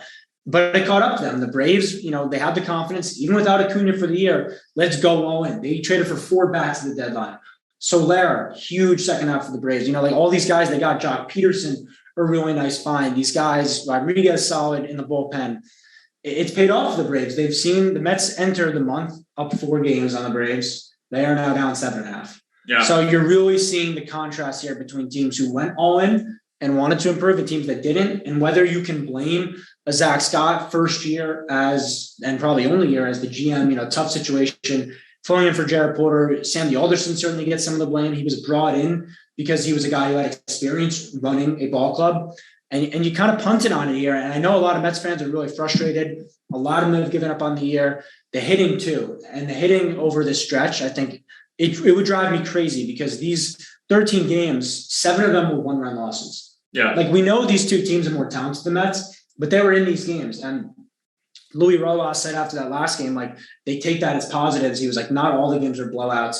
I mean, you can't really say that. I don't love him saying that. I don't think that plays well in New York. But no. Yeah, I mean, go ahead and keep losing 1-run games. You got 35 left. You're 7.5 out, and you're even farther than that from the wild card. So you're not sniffing that. They're not a team that's in play for the wild card. It is strictly, can they catch the Braves? And 35 games left. You're 7.5 behind. I mean, that's about it. they would have to go on a ridiculous run, and they need help from the Braves, who have shown no inclination of giving it to them because they've been on a ridiculous run themselves. So I just think it's such an uphill battle for the Mets in staring at that division, and they just haven't hit consistently enough. There's just no way. I don't see it. I don't see them somehow finding something to turn that corner. And it hasn't all been bad. They have gotten some, Pete Alonso's had a good year under the radar. He has really it carried them at times offensively. And I don't think it's fair to say that the whole thing has been a disaster, but they have really fallen off, and you can tell that they feel it in the locker room. Again, you go back to the criticism from ownership and Steve Cohen continuing to tweet at the team. How is this team so unproductive? Well, maybe you should have told your vice president or your general manager to make some moves to get more productive hitters. And it's just they seemed intent, and it goes back to the beginning of the year where I guess people must have thought that a new owner was just going to fix everything. But they were still running the same team out there. And that was the thing that was really difficult for me to understand, because how many times do you have to run the same group of players out there? It's not to say that there aren't salvageable pieces. Yes, Jacob deGrom is a guy you want. Francisco Lindor, a great player. But for the most part, this is a team that's the same. So why is this team going to now make a run into the postseason when you haven't for the last number of years? Is Francisco Lindor going to be that transcendent of a player? Maybe they thought so, but they didn't get the help in the starting rotation in back of Jacob deGrom to set themselves up to potentially look at an injury like that, especially with Syndergaard out of the fold here in 2021. So, okay, you don't have that depth in the rotation. Their bullpen still isn't good enough, and they have gotten, in my opinion, a little bit lucky because Edwin Diaz has pitched better than he had the last couple of years. Really? I mean, he has been pretty valuable for them and pretty reliable for them on the whole of the season. But leading up to him, a bridge to Edwin Diaz, it doesn't exist. So they don't have the requisite bullpen pieces. They don't have depth in the rotation, and their hitting is incredibly inconsistent. That's how you blow the lead in a mediocre division, and you're at 61 and 66. There's not a lot to hold on to for the Mets. And again, I'll repeat the number one more time. You have 7.5 games to make up with 35 left. That just doesn't happen in Major League Baseball, especially when you're looking up at the Braves and the Phillies are in front of you too. Few things here, because I think you alluded to a big conversation with where do they go post this year and stuff. But just to go back on this series a little bit before we get into that, it all goes down to runners in scoring position. That's why you're in these one-run games. You're never able to blow it open. You let the other team hang around, or you're down, and you never have the big hit to take the lead. 15 for 99 over this 13-game stretch. Wow. 15 for 99, and that's inflated by one good game versus the Dodgers, where I think they had like 5 or 6 hits. So really, you look at it really bad. 196 this year with the bases loaded. That's supposed to be when you're hitting your best. Yeah. 2 for 25 in August. Like, you look at that, that's unacceptable from a team, and everyone will tell you that. And these last few games versus the Giants, I think it's been where the reality for Luis Rojas has set in. Like, if you don't make the playoffs this year, I think he has to go. The fire Luis chance, fire Rojas chance, going to the building. In both these games, he blew it with his calls. He yanked his pitchers early. Both, were dealing 6th, 7th inning, less than 80 pitches. In both games, the bullpen comes in and blows it. You mentioned they don't have a bridge. Aaron Loop had been one of the best signings in baseball. He blows it. Seth Lugo yesterday blows it. And then, once they're down 1 run in the 8th inning, that's it. They're not coming back. Bases loaded, 2 outs. Jeff McNeil at the plate. No one felt good about that. Just how the year's gone for them. In reality, you should feel really good about that. No one felt good about that. And so I think when you look at it, this isn't like you mentioned the owner taking over and just expecting the switch to flip, and I certainly have, confidence in Steve Cohen down the line, because he's shown he really cares about winning more than the Wilpons. But at the same time, you have a substitute manager. They did not hire Luis Rojas, originally. He wasn't in their final 2 candidates. That was Carlos Beltran or Eduardo Perez, whatever. Carlos Beltran, signed stealing Sando. I do feel bad for them, because I feel like the Mets were the only team who got really penalized from that. AJ Hinch has a job already. Alex Cora is back at the Red Sox, and Beltran and the Mets are the only ones who really got hurt. But regardless, that's the guy you hired, not Luis Rojas. And your GM, you hired Jared Porter, not Zach Scott, who's had to do the job this year and has shown definitely his inexperience. Bringing in Stanley Alderson, he was a Wilpon guy. He was with the Wilpons. That's a carryover. So I do think you're going to have to make an overhaul in that sense. And the lineup too. You mentioned running the same lineup out there. It's funny. Last 2 years, Conforto, Dom Smith have raked, and this year, massive decline. And Jeff McNeil too, massive decline. And this lineup, if you look at it, like Conforto very likely gone after this year. Unfortunate. Mets caught a break that he's a Boris client and that he wouldn't sign before the season because he cost himself millions of dollars. But then you look at it, is Dom Smith back on the team? Jeff McNeil, really bad year. There's not enough pieces in this lineup that you feel confident post this year. Brandon Nimmo, 100% cornerstone. Lindor, 100% cornerstone. You're stuck with the McCann contract. So, it's going to be really interesting to see where the Mets go from here because there's no easy answer.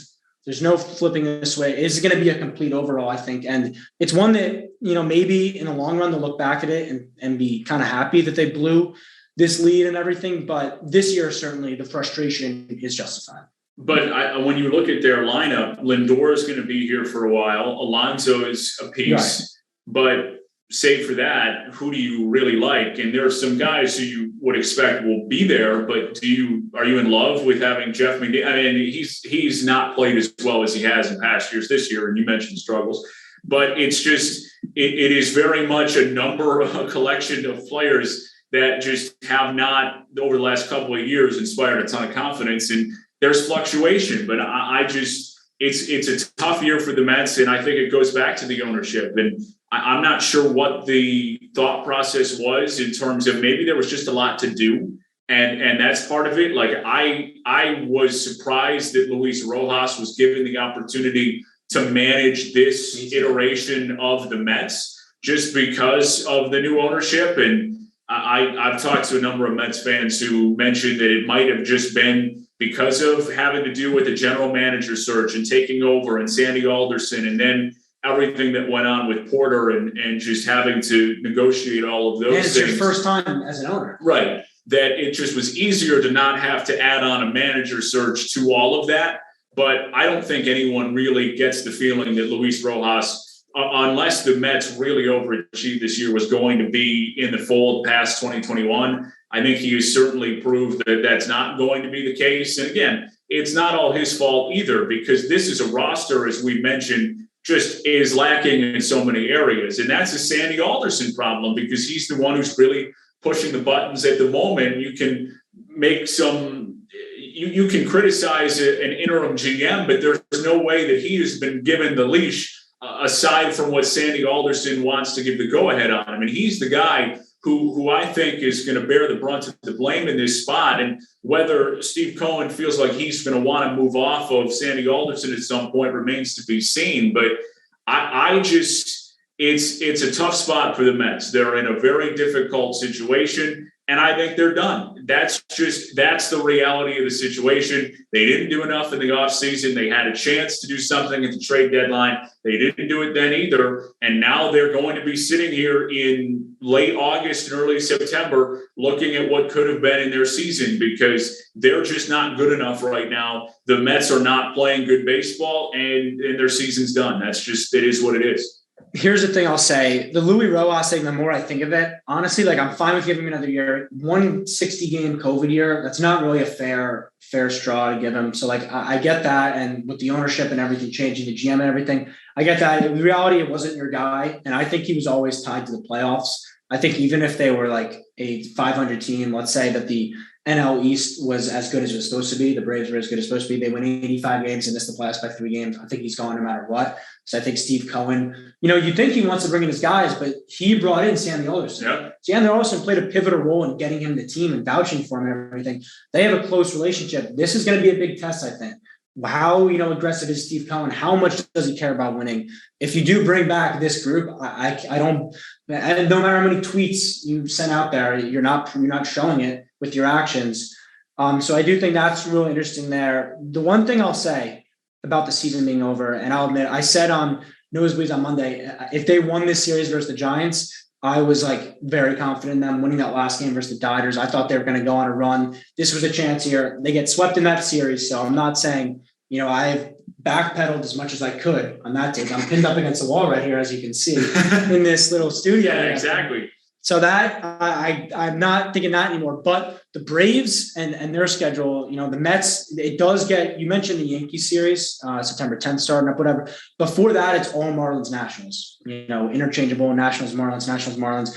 So that is a chance to make up some ground. And the Braves have the 2 LA teams that just took care of the Mets completely, or not LA, California teams, and the Giants and Dodgers. So like your one justifiable thing is cut it to 4, 5, 3 by, the start of September, and we'll see. But I don't trust the team to do it. The Braves, Yankees helped out the Mets this week. They swept the Braves in that 2-game series. Mets gained 0 games on them. Right. So like it's going to come, we're waiting for it. I guess this series, they are still way better than the Marlins and Nationals.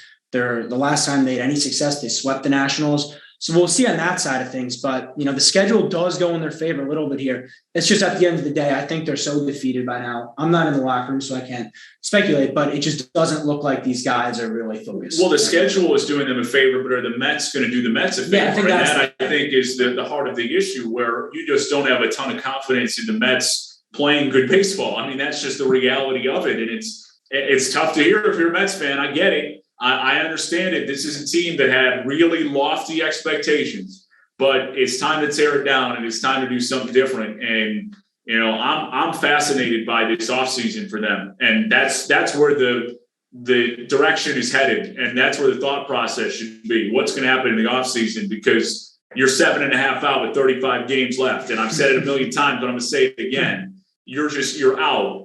And it's interesting because Sandy Alderson, with their relationship, I think that might be a tough move for Steve Cohen to make, but it's a move that might be needed because the Mets always got laughed at a little bit for having, 3 interns in their analytics department, and they didn't, right. But that's the guy who's running their team right now.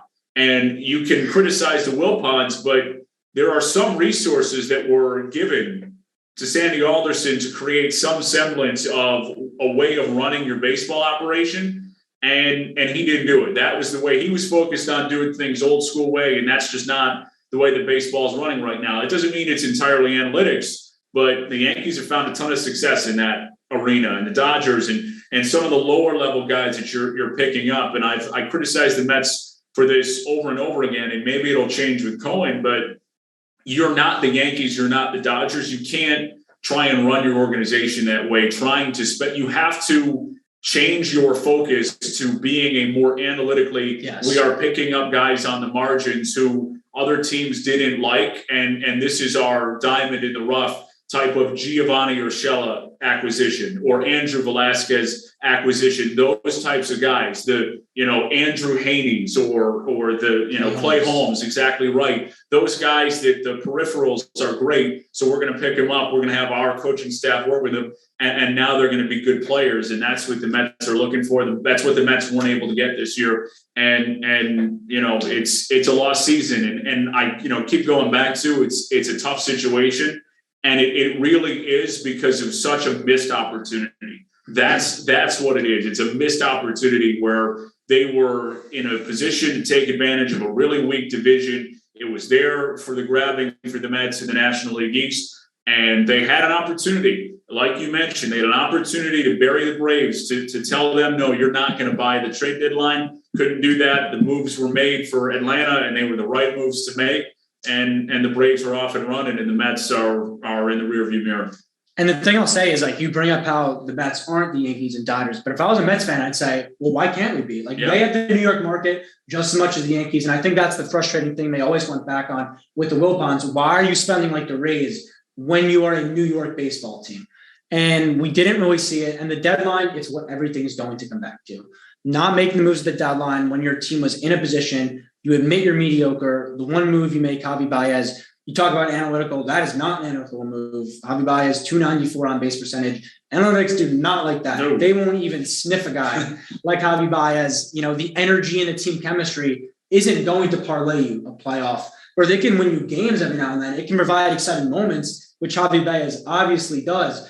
But you couldn't expect to just run it with team chemistry and energy and electricity and just expect that to matter more than good baseball. Adding Javi Baez was not going to make the Mets a playoff team. Right. I think that's the best way to say it. And then there was no way. There were so many holes that need to be fixed and filled with this situation in this organization right now. And they weren't able to do it. They didn't make the requisite moves at the trade deadline, and they're paying the price. And the Yankees and the Braves and the Dodgers are running away with things because of winning the trade deadline. This was tabbed as the greatest trade deadline in history or recent memory, however you want to phrase it. And the Mets came out on the short end of the stick there. And I do feel for them because I think a lot of Mets fans knew, after the move, this wasn't enough. I wish I had an Anthony Rizzo or Joey Gallo or whatever. Just, Sam Davis, our other Mets beat reporter, he did his post game from the stadium yesterday, and you could just see the pain in his eyes. He tried to smile through it, but you could see it deep down. And he's not even a Mets fan. Yeah. He's just covering the team. So really unfortunate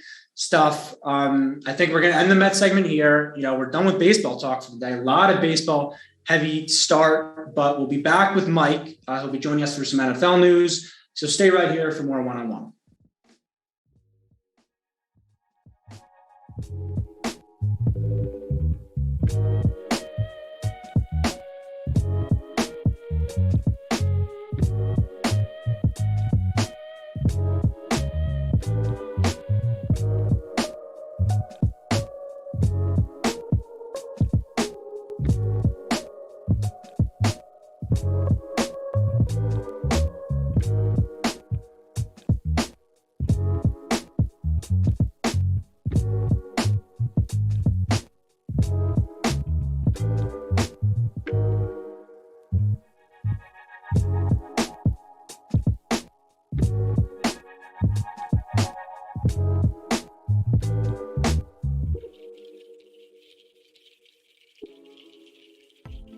Be sure to check out all of our latest podcasts on WFUVsports.org or wherever you get your shows, including NFL Friday, Nosebleeds, Pick and Pod, 5 on 3, College Gridiron, and FUV FC. Also, our newest edition, Off the Air, diving into the station's legacy with its most prominent alumni. WFUV Sports, home to New York's longest-running sports call-in show and the flagship station of Fordham Athletics.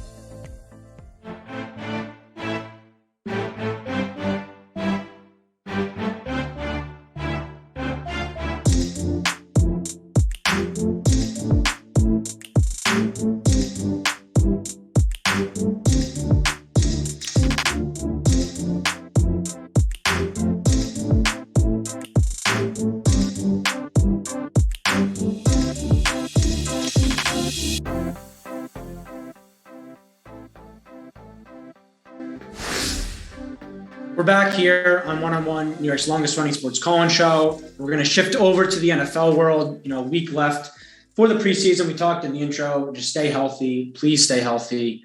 And so it doesn't matter how you look in the games. We don't have to reiterate that. But with a week left, that's every team's goal. And we'll get into the Jets here because they were not able to do so. Carl Lawson tore his Achilles about a week ago.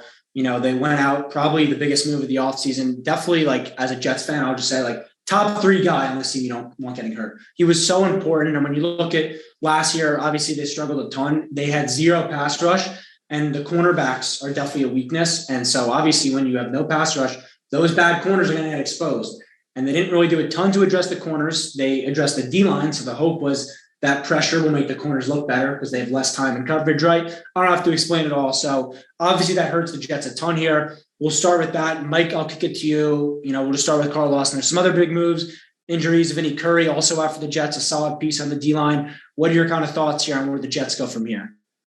Yeah, the Carl Lawson loss is huge. He ruptured his left Achilles tendon after signing to a huge contract in March. It's definitely a big blow for the Jets defense. And he was kind of going to reamp that pass rush that the Jets need in order to succeed. And that's us done. And it really stinks. You mentioned Vinny Curry. Unfortunate situation for him, surgery to address some blood clots. There's really nothing, I guess, he could have done to prevent that. So that's just a very, very unfortunate situation for the Jets right now. And then, you have Quinnen Williams still questionable for week 1 with a foot injury.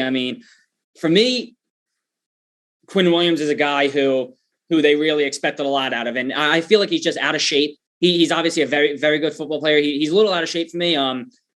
someone who I can picture getting injured a lot, whether it's he's slow getting off the line or anything like that. I just feel like Quinn Williams is a guy that they heavily rely on or heavily relied on and want to rely on. And he's just someone that to me is going to keep getting injured. And that's unfortunate because he could be a huge part of this Jets defense, and he's going to be a huge part of this Jets defense. But for him to be out or questionable for week 1 is very unfortunate.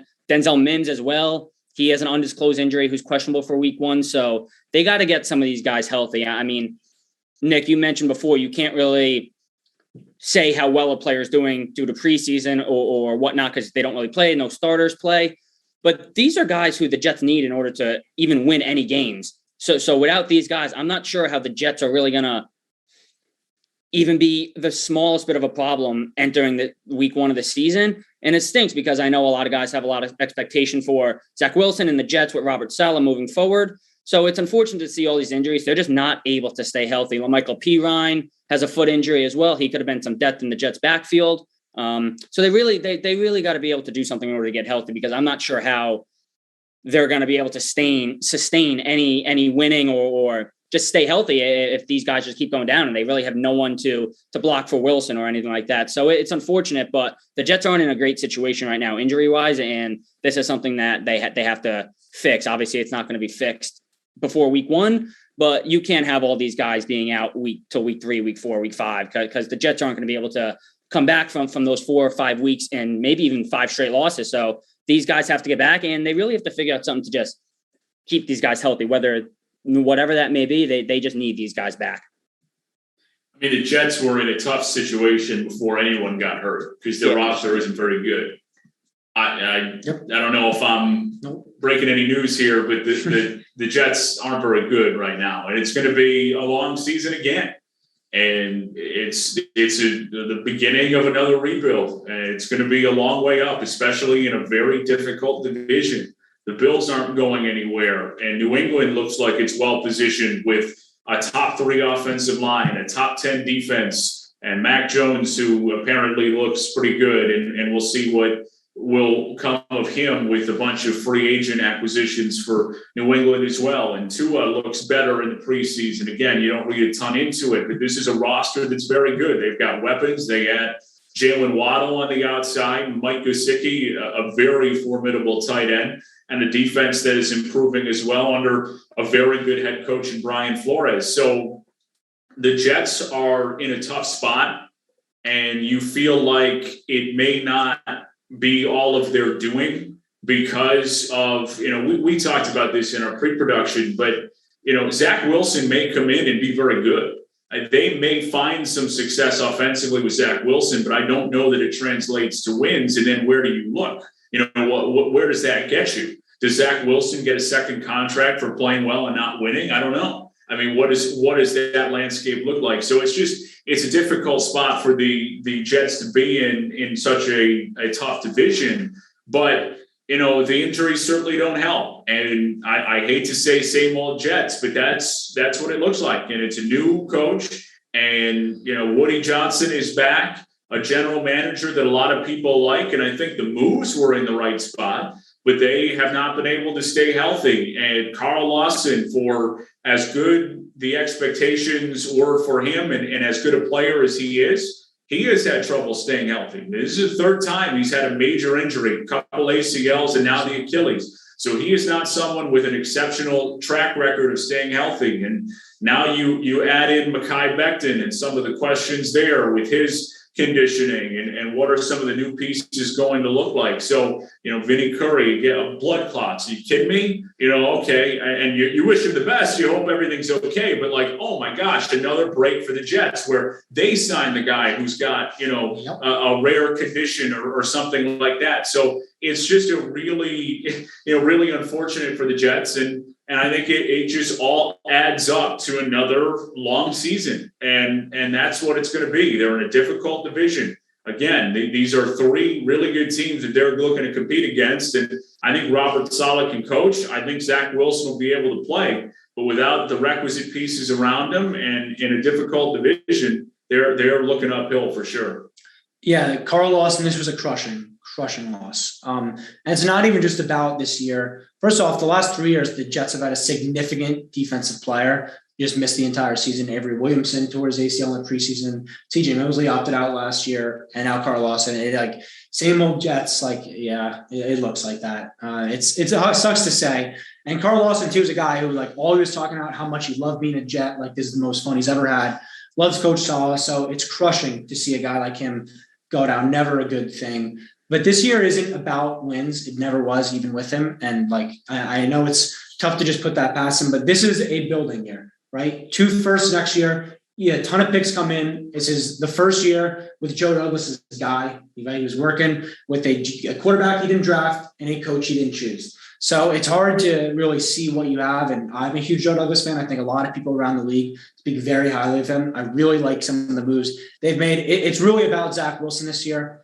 You're obviously no expectations winning wise, just look competitive in these games. And that's something the Jets have not done in recent years. It was just demoralizing last year, week after week, just humiliating blowouts during the Gase tenure. I've broke it down on this show countless times. Don't need to go into that now, but it's just play competitive football. And Zach Wilson, obviously, you want him, Elijah Moore, Corey Davis, who you signed, Elijah Vera Tucker, Becton. Those are your building blocks. You need those guys to look good. You can swallow a 5-4 win season if you just look good in these games. I really do believe in Robert Saleh. I really think he's the right guy for this job. Mike LaFleur, we know his last name is LaFleur. We know that's usually a good sign. Comes from the Shanahan tree. So that's always a positive there. I think the Jets are heading in the right direction. I don't think this is same old Jets in terms of the outlook and the dysfunction and everything. Woody back probably helps. I think Chris was a really nice guy, a little over his head, if I'm being honest. Didn't really, wasn't able to take command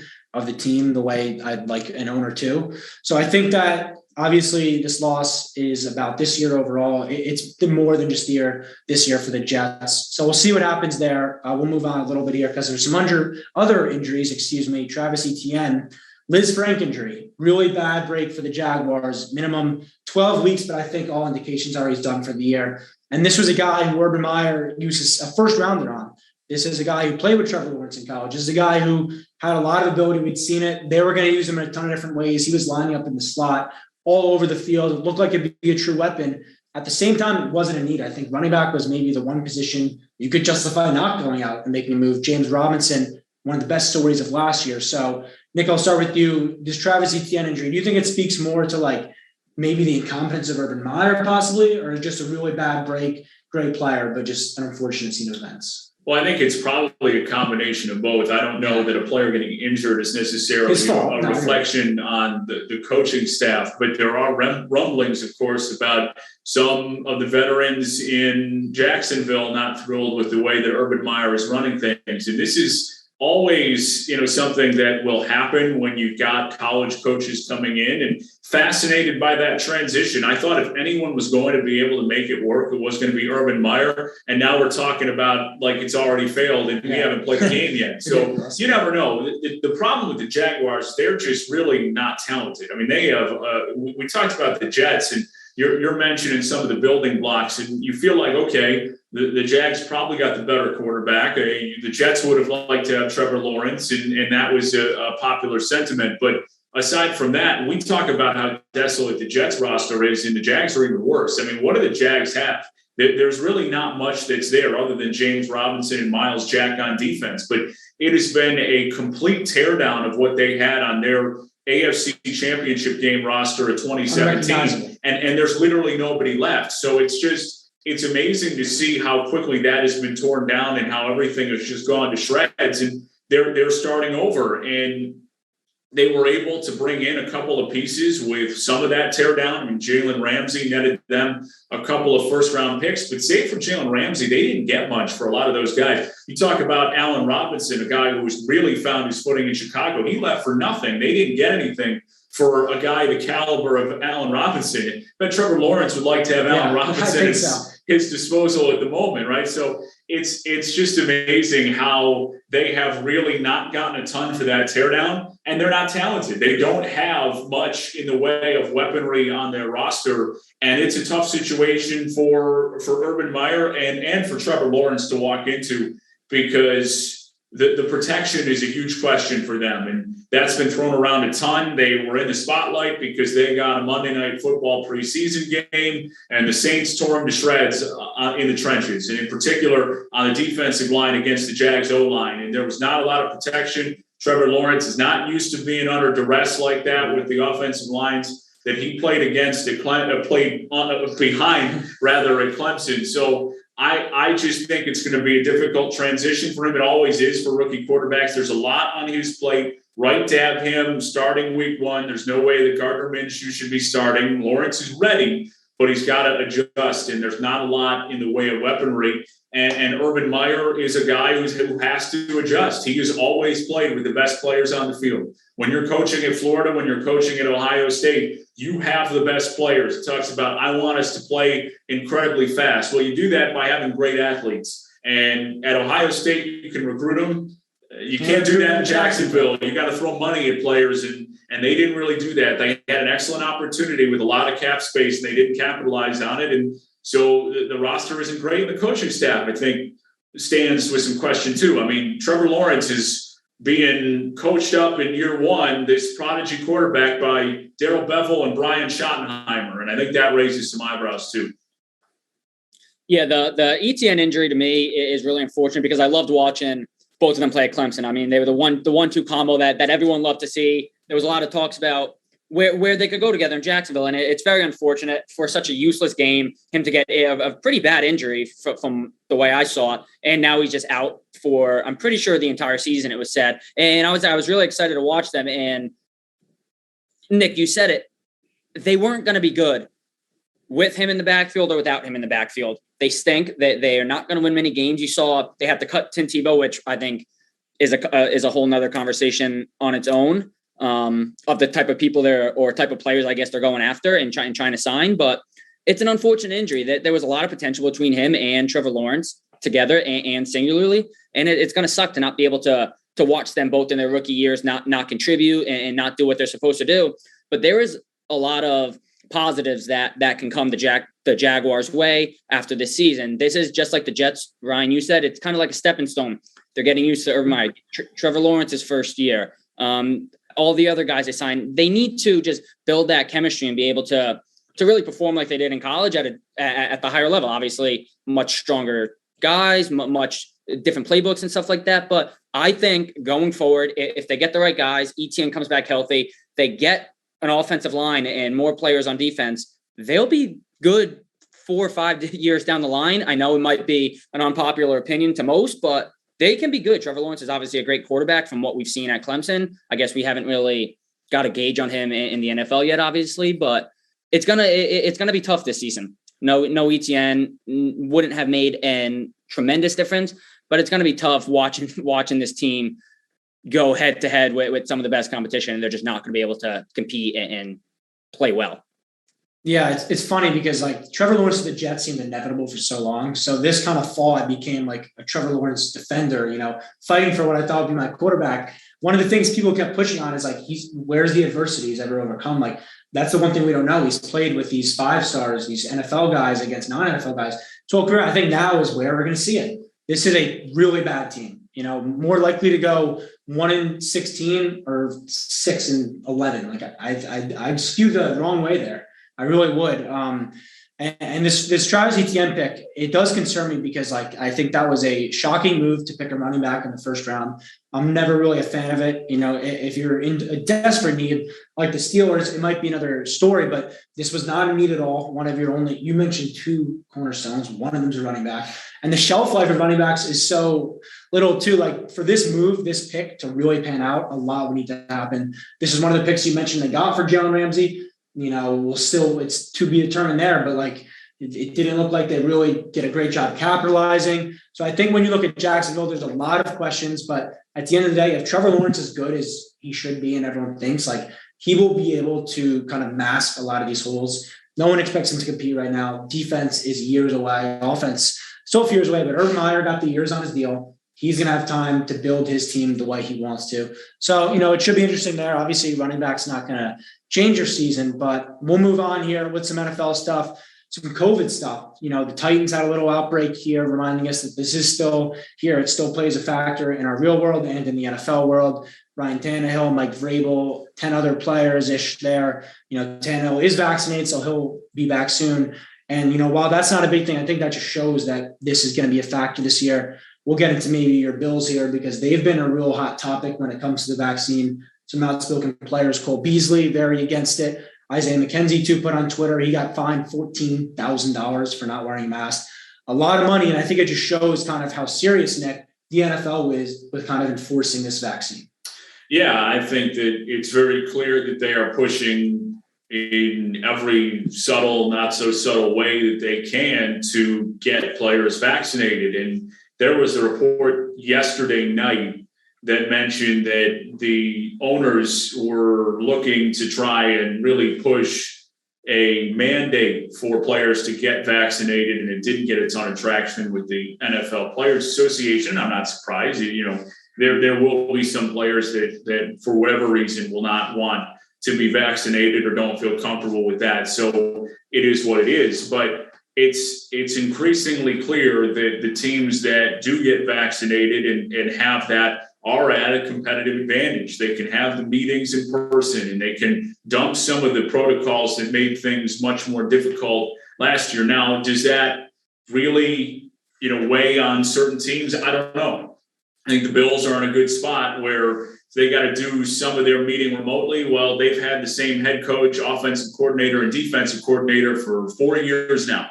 And while not all the same personnel in there, this is year 3 with Josh Allen. And, this is year 3 going into year 4 with Josh Allen. And they know who is around. And, they've got a pretty good understanding of the guys that are in that building with Beasley. And I don't think Stephon Diggs is any worse for the wear, depending on being in the meeting room. I mean, this is an elite wide receiver.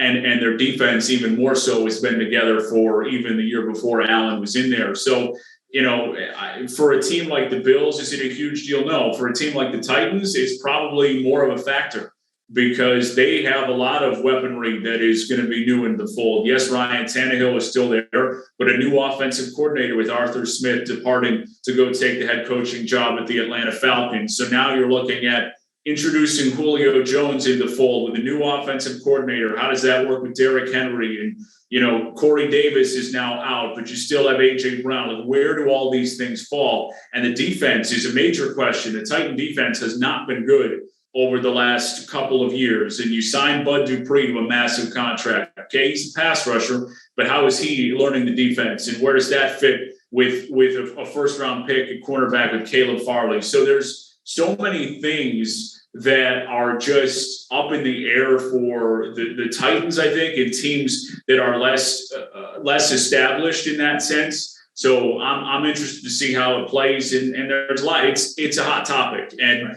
it's very interesting to see how it plays in a team like the Bills locker room because Sean McDermott has been really outspoken about saying that he thinks that players being vaccinated is the right thing to do. And he's got Cole Beasley in his locker room who has been vocal the other way. So just to see how that plays and for him to mention that, it's about being respectful and he does respect the players' opinions. And it's just a balancing act for McDermott and for a veteran team like the Bills and for the Titans and how Mike Vrabel is going about it for those types of teams as opposed to some of the others where they've just, for whatever reason, had an easier time. Yeah, I feel you, Nick. It stinks because these players are kind of given the ultimatum: either you get fined, or either you get vaccinated, or you have to confine to these very strict protocols, as we've seen. Ryan, you said, I forget who you mentioned, $14,000 for not wearing a mask. Like at that point, I understand beliefs and I understand choice and I understand all that, but I just feel like it's just much easier to make your life easier. Make your entire organization's life easier. You can interact with your other wide receivers. You can interact with your quarterback, and you need that in a football team. I'm not sure how like any team can really succeed if 25% of the team has to stay in rooms with two people or less, or on Zoom, remote, while the other team's all in the locker room, getting to know the new players and really just talking and building that camaraderie. And it's like players obviously have their choice, but there comes a point where you have to make a decision that can help you professionally and help the people around you professionally. And I think more players are going to start changing their mind about getting vaccinated because of these new strict protocols that the NFL is hammering onto the entire league. So I'd like to see where like players like Cole Beasley, where his stance goes on this. Obviously, he's very vocal, and I can't see his opinion changing anytime soon. But I think going forward, it's going to be important to maybe reconvene that conversation and maybe talk to other people to give him other opinions, because it's hard to play a football game when you're not really getting to know the other people in the locker room or getting in-depth conversations or in-depth practice with some of the new players. And it's tough. And the NFL is not really standing for any protocols being broken. They're fining, they'll suspend players. They're not taking any breaks, and they're very serious about their COVID-19 vaccination policy and like the restrictions. So it's tough to see, but there comes a point where there has to be these rules, or else it's just going to be a free-for-all. So we'll have to see, but it's just tough to be in an organization while the entire team is doing one thing and players have to do things remotely, just not even close to the stadium. It's hard. I just want to jump in here one more thing before you go, Ryan. Players are going to get cut because they're not vaccinated. Absolutely. And that is going to be an unspoken thing, because Brandon Beane actually said it in the offseason, the general manager of the Bills, and then the NFL fined him and told him that he couldn't say it. But if you don't think that that's a reality of this season in this situation, you're 100% mistaken. If teams feel like two special teamers, can get caught, we'll bring in two other guys, and now we can meet as a team and relax the protocols, they're going to do that. Players are going to get cut because they're not vaccinated. You can book that this year. Oh, 100%. And it'll be an interesting conversation. How much are you willing? How much talent? Like Cole Beasley, probably not getting cut. He's a really important part of this team. But how much are you willing to put up with before you make that decision that it's more important to bring in maybe a less talented guy that you'll be able to meet with and communicate with more in person? The one thing, though, that I'll say is like, this mandate, whatever unofficial, official mandate, it is working overall. I think we do need to highlight that 93% of the players are vaccinated as of right now. I expect that number to keep going up as the season ramps ahead. And so I think it's going to be really interesting here, the effect, because we have some teams like the Falcons who are all in on the vaccine, like 100%. But then you have teams like the Vikings, and they're a team that, from the football side of things, I'm all in on this year. I think they are due for a bounce back, but Kirk Cousins has made it pretty well known. He's willing to go to war before he gets vaccinated. He's willing to put up with everything before getting vaccinated. Like, your starting quarterback not being vaccinated, I know it's like just a conversation we could have now and no other time in human history. It would concern me. Like, I don't know if it's not that like, obviously the choice and everything, but like, you're willing to jump through all those hoops. You need to be a leader. You need to be with those guys 24/7. To not be there would be the one thing where I think it is like a little concerning to have a quarterback just like not like Cam Newton too. I think he missed like 5 days of practice. Mac Jones got reps with the ones. We'll get into quarterback battles in a second here. That certainly plays a factor. The Patriots are internally very frustrated that Cam won't get vaccinated. So I think like, as we move along here, the NFL is going to keep pushing for mandatory, because the last thing they want to do is Wednesday afternoon, 5:00, running home from class, football game, weird scenarios last year. They want to avoid that this year. And so it's going to be a really interesting battle between the NFLPA and the league. Yeah, and you like the Vikings. How do you feel about Kellen Mond?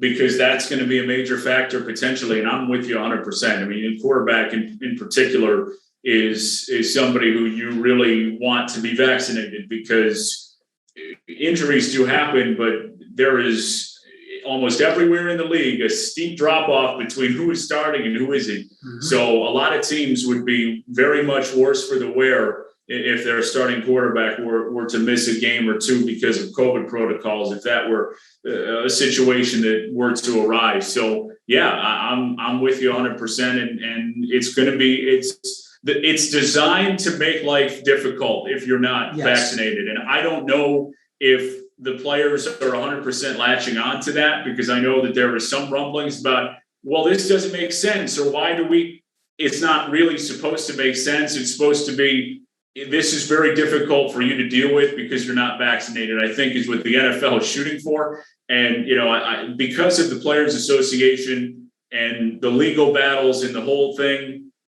would be difficult for the NFL to really put their foot down and have a vaccine mandate for the players. The coaches and the staff are mandated to be vaccinated. That is, every coach in the NFL is vaccinated because the NFL can do that. There is no coaches association. They're really in no man's land. And that's why it's a struggle for them. The players have that legal representation, which adds an extra layer, and the NFL can't really 100% put their foot down, but they are, as best they can, trying to put their foot down and make life as difficult as possible for them. And, it's the quarterback position, you're 100% right, is the one that you got to be careful with the most. Yeah, so we'll stay on the topic of quarterback here to end this NFL segment. Obviously, preseason wrapping up. We're getting the guys who are getting named starters. Most of them have made a lot of sense. You're going to give Trey Lance some time to work it out really raw. We'll go more into that. Jameis Winston, we'll get more into that. But I want to start with Teddy Bridgewater. Getting the starting knob over Drew Lock, a guy who they drafted in the second round, expected him to be their franchise quarterback. Last offseason, they were all the way in on him. This year, obviously, I thought the Bridgewater move, I liked it to push Drew Lock to be the starter. But for whatever reason, probably talent, probably, you know what you're getting with Teddy Bridgewater. They decide to make Teddy Bridgewater the starter. Really interesting here. Drew Lock's still in his third year, still super young. Mike, what are your thoughts on naming Teddy Bridgewater the starting quarterback of the Broncos? Yeah, I'm with you, Ryan. I thought Teddy Bridgewater was more of a mentor for Drew Lock to build him up to be a starting quarterback. I think Teddy Bridgewater is a better quarterback than Drew Lock at the moment. He didn't play bad in Carolina at all, but I also don't think Drew Lock is a terrible quarterback. I think he has a ton of potential under his belt, and a guy like Teddy Bridgewater is the perfect guy to mentor him and build him up to an NFL quarterback. And I don't think Teddy Bridgewater is going to be the starting quarterback all season long. I think it's going to be Drew Lock, whether it's week 5 or week 10. But I think Drew Lock is going to become the starting quarterback of this team after Bridgewater. But I'm a fan of Bridgewater. I like what he brings to the table. I like how he plays as a quarterback and where his eyes go. I think they can succeed there. I think Teddy Bridgewater can succeed there. But I don't think he's the answer at all. I think Drew Lock is a young guy who, you said he's in his third year, and he has a lot of potential. His ceiling is endless as well, I think, and if the Broncos use him the right way and use Teddy Bridgewater the right way, they can really do anything they want. And like I said, I really do think Drew Lock is going to be the starting quarterback of this team, like in no time, maybe week 5. I'm saying. Interesting. The move makes no sense to me. I just don't get it from an organizational philosophy, and I think this is an organization that's been lost since Peyton Manning left. Are you saying the move to take Teddy Bridgewater to be a starter, or yes, for Teddy Bridgewater to be the starter? This makes no sense to me. I do not understand it, and I think that the issue starts with them putting too many eggs in the Drew Lock basket. Because when you look at the landscape of football and the National Football League and quarterbacks in particular, it's not to say that you can't find them outside the first round. But very rarely do you get a bona fide franchise quarterback by not drafting him in the first round. Tom Brady is a once and a lifetime exception, and Russell Wilson a big exception. But when you're drafting guys back into the second round, Drew Lock has a ton of talent, but quarterbacks are so overdrafted. Why is Drew Lock falling to second? I mean, there have to be some significant deficiencies. And for him, it's been some of the accuracy and the decision-making, and completion percentage is a hot topic. And I don't think that that's necessarily for him all accuracy. It might be more of the understanding of the offense and reading defenses and finding the right place to go with the football. But his decision-making at times has been off. And I think that that's been well established. That's the thing that's confusing to me. So I don't want to bring in Teddy Bridgewater to push Drew Lock, because if my understanding of Drew Lock is that he's my franchise quarterback, I shouldn't need to push him. Franchise quarterbacks don't need to be pushed. You don't need to bring in somebody else to get my franchise quarterback his head on straight and now start to perform. That's not how it works. So if Drew Lock wasn't your guy, then why did they pass on Justin Fields and Mac Jones? Because you had an excellent opportunity to draft two of the top quarterbacks in out of college football coming into this, two very decorated quarterbacks, and Mac Jones, a national champion, had as good a season as any college quarterback has ever had. I mean, he was outstanding, maybe just a touch below Joe Burrow when he won his national title. But, Justin Fields, multiple year starter and was in the national championship game. And nobody forgets how well he played against Clemson, leading them to that victory. Like, they had the opportunity to draft those guys and they didn't, with, I guess, the understanding that Drew Lock was their guy going forward. Well, then how are you starting Teddy Bridgewater? None of this makes any sense. And if you're a Denver Broncos fan, you got to be throwing your hands up in the air. Like, what are we doing? Because none of this makes – it's just there is no way that this is – I don't know whether it's Vic Fangio who's been giving the autonomy to make this decision. I assume that it is, if it's George Payton, their general manager. But there is just no way that this decision can be made. And if it is, it's a terrible look. And I guess that's what I'm getting at. It's a terrible look for the Denver Broncos organization, because if Drew Lock wasn't your guy, that's fine. Bring in Teddy Bridgewater. But Teddy Bridgewater should be there mentoring Justin Fields or Mac Jones. It shouldn't be Teddy Bridgewater is going to beat out Drew Lock. And now this guy that we thought was going to be our franchise quarterback is sitting on the bench in year 3, and he's going to come back from this? No way. It's just a bad move. It's just it is a terrible look for the Broncos organization. They look lost, and I think Vic Fangio is going to be gone after this year anyway.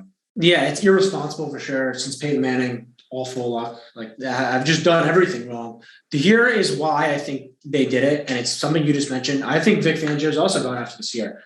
And if he believes deep down that Teddy Bridgewater gives him a better chance to win right now, which I do believe, and this defense also, it's really good, but it's also getting up there. Kareem Jackson, Justin Simmons, Darby, Ford, Callahan, those are guys getting a little older. Von Miller, obviously, we know there. Like, if it's a playoff mandate to Vic Fangio, then he has to make this move. But from an organization standpoint, long term, why did you not draft a quarterback if you didn't believe in Drew Lock? Why did you do all the things you did, really? Like, there's not really cornerback. You're getting a corner of when you don't think you have a franchise quarterback. And they did that too when they drafted Drew Lock. If you believe a guy is a franchise quarterback, you don't wait till the second round to take him. That's kind of why I was always bullish on, or I wasn't really in on Drew Lock, because they drafted a tight end over him. I mean, if you're able to draft a guy over what you believe is a franchise quarterback, you clearly don't have the trust in him. So I get it from that perspective, but like, you kind of punted on this. You really dropped the ball here. I believe that, John Elway, legend playing for them, he did not do a great job. Peyton Manning covered up a lot of his flaws. And now I know he's on the way out. He's not really in that same leadership role. But yeah, the Broncos are a team where I think with the right quarterback, they could be really interesting. They've went all in on offense in the draft, signed a bunch of free agents, have an interesting roster, but the quarterback position is going to hold them back. Teddy Bridgewater, we know he has a floor stability, but he also has a very low ceiling. He's not going to go out there and win you shootouts. He's going to not turn the ball over. He's going to complete the ball at a high percentage, but he's not going to make the wow throws. So I think, it'd be interesting to see if they go back to Drew Lock. We'll see there. Moving right along here quickly, I don't even think we need to really touch much on the Jimmy G situation. I think we all expected that. Trey Lance will start at some point this year. But Jameis Winston, open battle with Taysom Hill. At least that was the reports going in. He wins the job, dominates in the preseason. We just talked about that doesn't mean much. He had a interesting quote about what he learned from Drew Brees. He said, you can be Bruce Wayne until you have to be Batman. And I think that's something that we haven't seen with him, where he tries to be Batman for 4 quarters, throwing it into triple coverage and everything. That's why the stats have been the way they are. But just quickly here, just to get your thoughts really quickly, both you guys, what are your thoughts on Jameis Winston becoming Sean Payton's kind of successor to Drew Brees? I like it. I think it's a really good spot for Jameis Winston to land, a guy who's extremely talented. And now can he put it together? The decision-making has always been the question. And there are the jokes about the LASIK eye surgery and then the crab legs, about a guy who hasn't always had his head on 100% straight. And what does that decision-making look like for him? Can he turn it around? Can he be that effective quarterback? Can he learn the game? Did he learn the game with his opportunity to sit behind Drew Brees and soak up everything from the way that he worked with Sean Payton? So I think it makes the most sense. Taysom Hill is not a starting quarterback for the New Orleans Saints. That there's no way that they could make that move. He is not a starting caliber quarterback in the NFL. He's got a lot of good traits, not as a starting quarterback, as a utility guy, is the way he has been used and should continue to be used. But I think that Jameis Winston can have a very nice season if the decision making is where it needs to be. That's a big if, but he's the guy that gives the Saints the best chance to win for sure. Yeah, I don't think we're going to be seeing a 30 interception season from Jameis Winston this year, playing for the Saints, obviously after sitting behind Drew Brees. But now that it's good for the Saints and good for Jameis Winston, the Saints now have a quarterback who can throw more than 20 yards, which is good. So that's going to help them out in the long run. It is what it is. Drew Brees couldn't throw 20 yards, whatever. But now Jameis Winston looked good in his last season game. And I know we've mentioned numerous times already on the show that you can't judge somebody from their preseason performance. But Jameis Winston played a hell of a game last weekend, and he was making some spectacular throws in between two people, which, is a little risky knowing his 2019 season and stats, but I think this is the perfect spot for Jameis, and I'm really excited to see all of his pregame warm-ups and just all the funny stuff he does out on the field. So I'm excited for him, and I think he's the right guy. I don't think Taysom Hill is an NFL caliber quarterback. I have that word for word in my notes, Nick, and you took it right out of my mouth. So I don't think Taysom's the guy. I do like Taysom on the team. I think they can run so many different plays with him, like they have obviously been doing for years now, and it works out. And I feel like, why fix it if it's not broken? Yeah, the league's more fun when Jameis Winston's a starter. Like, we can all agree on that. Whether the Saints, So I think the Saints will be really good. I really do love Jameis Winston here. I think it was the perfect spot. Showed a lot of maturity to be willing to sit a year behind Drew Brees and taking over this job. I think it was a no-brainer. He was going to start over Taysom Hill. So I think that's going to wrap up the NFL talk, guys. Week and a half out. I can't wait for this season. Yeah. I can't wait for this I'm season. with you. So we're going to be back here quickly. We're going to have some more headlines, some soccer, some college football stuff. You'll make sure you will want to stay tuned. You are listening to 101 on 90.7 FM.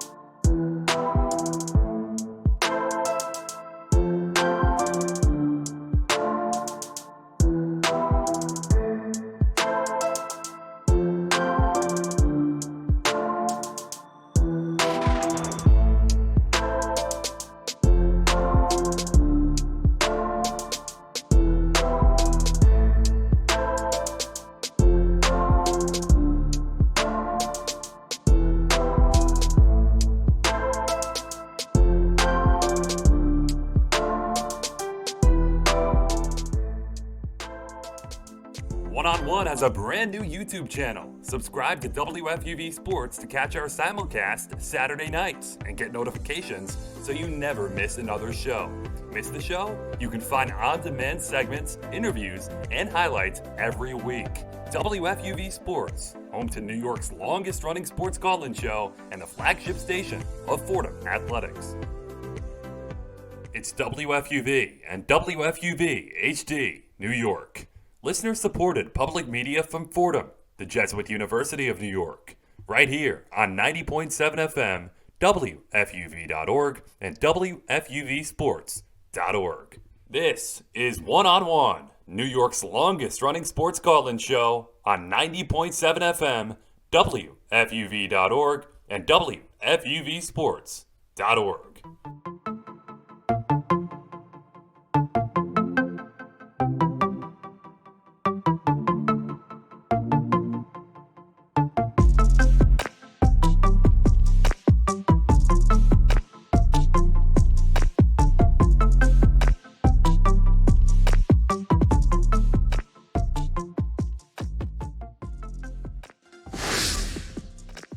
Welcome back to One-on-One, New York's longest-running sports call-in show, alongside Ryan Gregware and Nick DeLuca. I'm Mike Messina with the headlines. And guys, we got some action going on within the soccer world. Cristiano Ronaldo has been transferred and accepted a contract from Juventus to Manchester United. We originally thought Manchester City was going to be the team to get him, but negotiations fell through due to financial situations, which is somewhat good because that would have made Man City a powerhouse in the Premier League, and not many people wanted that.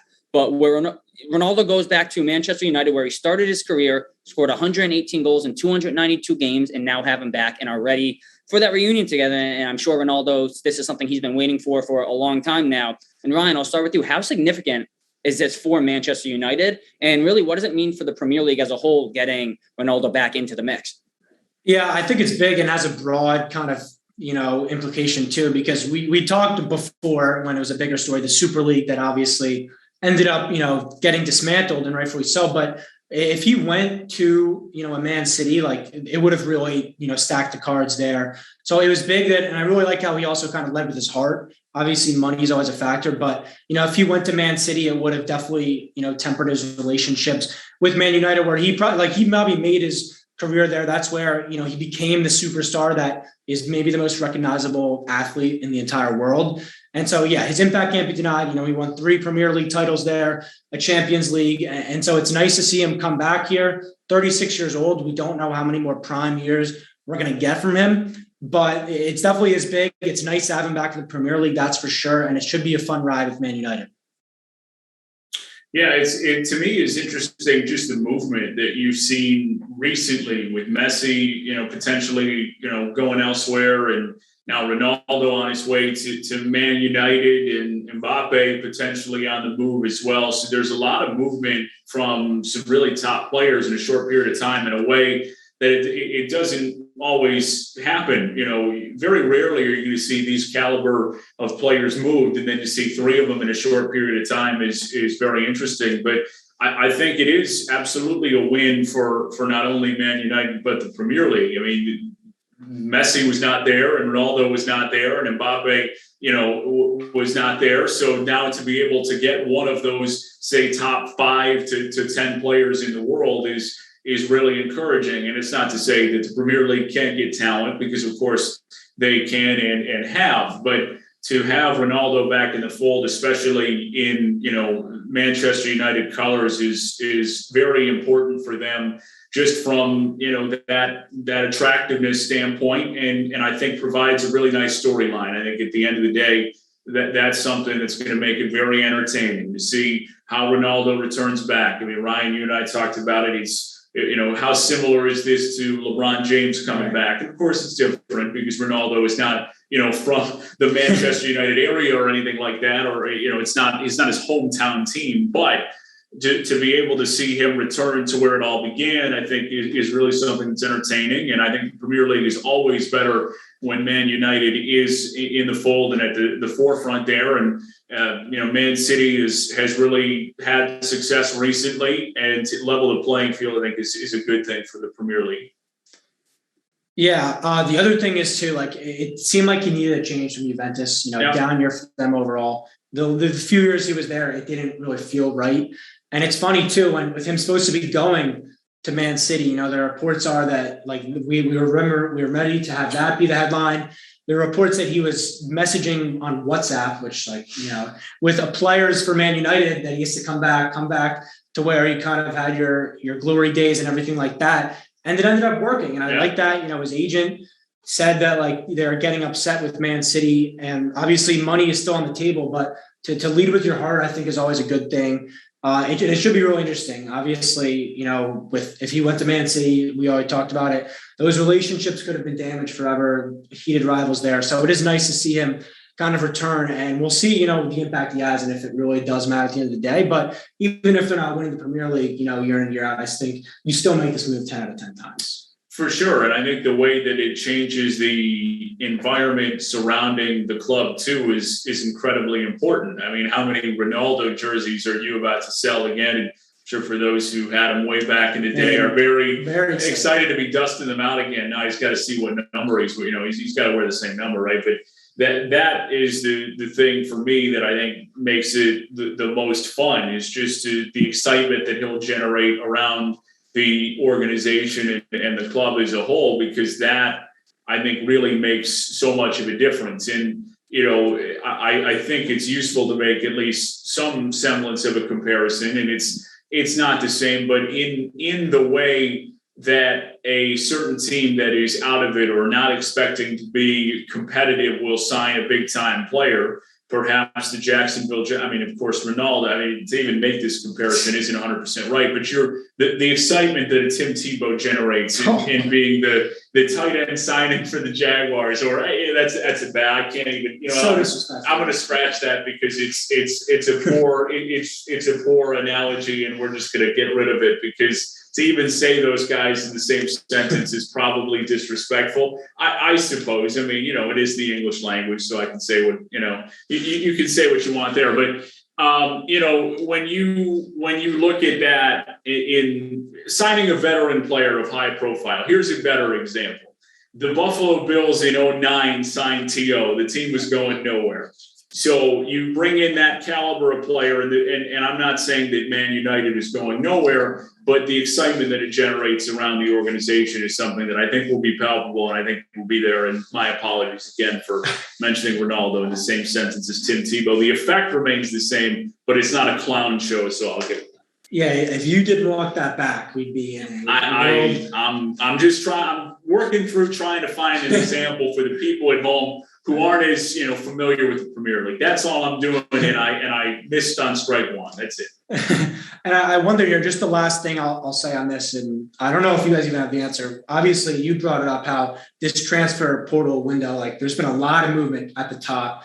And maybe I'll make another comparison. In the NBA, we saw that a few years ago, a ton of guys on the move. I wonder, is this like an anomaly you think this year? Or do we maybe with the Super League and the money at the top, right? There might be a trend here where the bottom feeders really kind of die off here and the rich, which I think is one of the beauties of soccer that wasn't the case, where you could have these teams come out of nowhere, win a Premier League title, everything like that. I just wonder, is this going to be a trend that continues? Or do you think this was just an anomaly where the top guys were all kind of wanting out and it was a perfect storm? I think it'll be a trend on a lower level, but to say that you get this type of movement, I don't think is fair. I mean, these are just three of the top. I mean, certainly top 10 players in all of the world. Mm-hmm. So I would probably make the argument three of top five, but 10 is safe.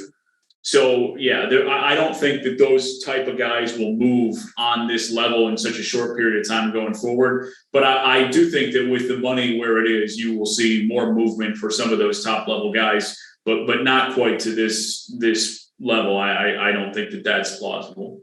Yeah, I feel the same way. I feel like this opens up so many doors for players to get paid like they deserve, not to the caliber of a Ronaldo or a Messi type of player, but for great players who deserve their money and want to be on a certain team. I feel like this opens up that door for them to be there. Look, Ronaldo has 81 goals in his 3 years at Juventus, and now comes back to the Premier League, to Manchester United, puts more eyes that were already on the Premier League, puts more eyes on it now that Ronaldo's back. People are going to be watching Manchester United more, just the Premier League in general more. So that's a huge win for the league as a whole. Real quick, let's transition to the last headline of the night, and it comes with the college football playoffs, something that's been kind of in the works now for a couple of years. The college football playoff expansion. There's a new proposal that calls for the bracket to include the 6 highest ranked conference champions and the 6 highest ranked other teams determined by the section committee. No conference would qualify automatically, and there would be no limit on the number of teams in the playoffs per conference, which is, to me, a huge win. The new proposal would have 4 highest-ranked teams seeded 1 through 4 with the first round bye, while the 5 through 12 seeds would play a game at a home game at the higher seed. So if obviously the 12 is going to play the 5 and so on.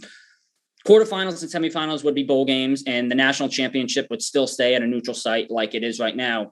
However, president of West Virginia and a member of College Football Playoff Board of Managers says the proposal is on life support.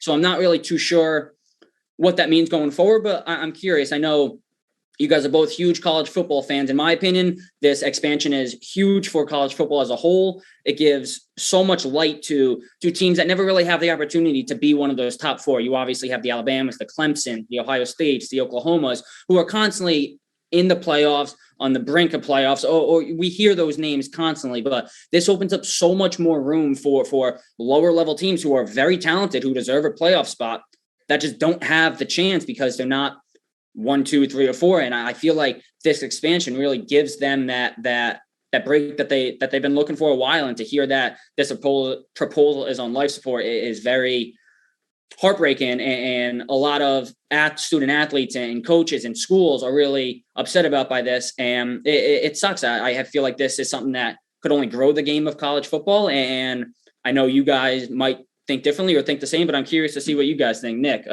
your opinions on the expansion and the supposedly how it's on life support comment. I think it's interesting. It's just surprising to me to see it go this way, because I would have really expected there to be much more of an emphasis on expansion because of what it does to even the playing field. And I'll add one thing to what you mentioned, Mike, and that's recruiting, which is so important, because I think that it's been demonstrated that in this environment of college football, the top level players have shown a desire to go to the top level programs with an opportunity to play in the college football playoff. Well, that would have been greatly widened with a larger playoff. So the teams that are on the bubble, the Utahs of the world, or, USCs in that way, who haven't been at that top level, or a Texas, or, Oklahoma's been there, but those types of, fringe playoff teams, and even a UCF that has had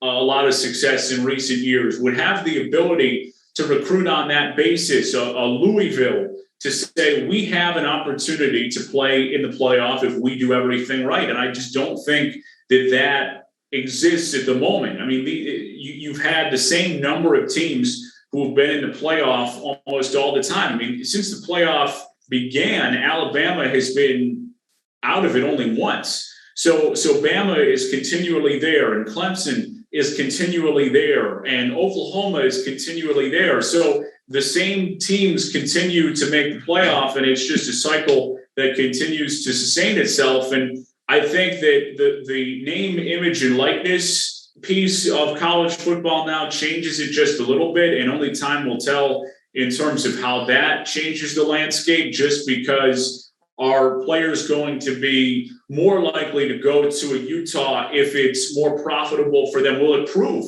to be more profitable for them from the name, image, and likeness perspective, as opposed to being the second tight end on Alabama, or the second running back, or whatever position that you play? Or will Alabama have so much money funneled into the football program that it's better to be the second corner at Alabama than it is cornerback number one and a star at Utah? So that is, I think, what needs to be borne out. But what is disappointing and what is surprising to me is that regardless of how that works, to me, there wasn't a ton of downside in expanding the playoff from that perspective. I do think that there would be some players who might be interested in saying, well, what is this extra 10 to 15, however much you're getting paid for that partnership to go and try and win a national championship. We do see this in sports all the time, where certain athletes will leave money on the table to stay in a place that they're comfortable with, or to play for a coach that they want to play for, or for that opportunity to win a championship. And that, I think, is going to be lost in this situation. And to me, expanding the playoff was a no-brainer.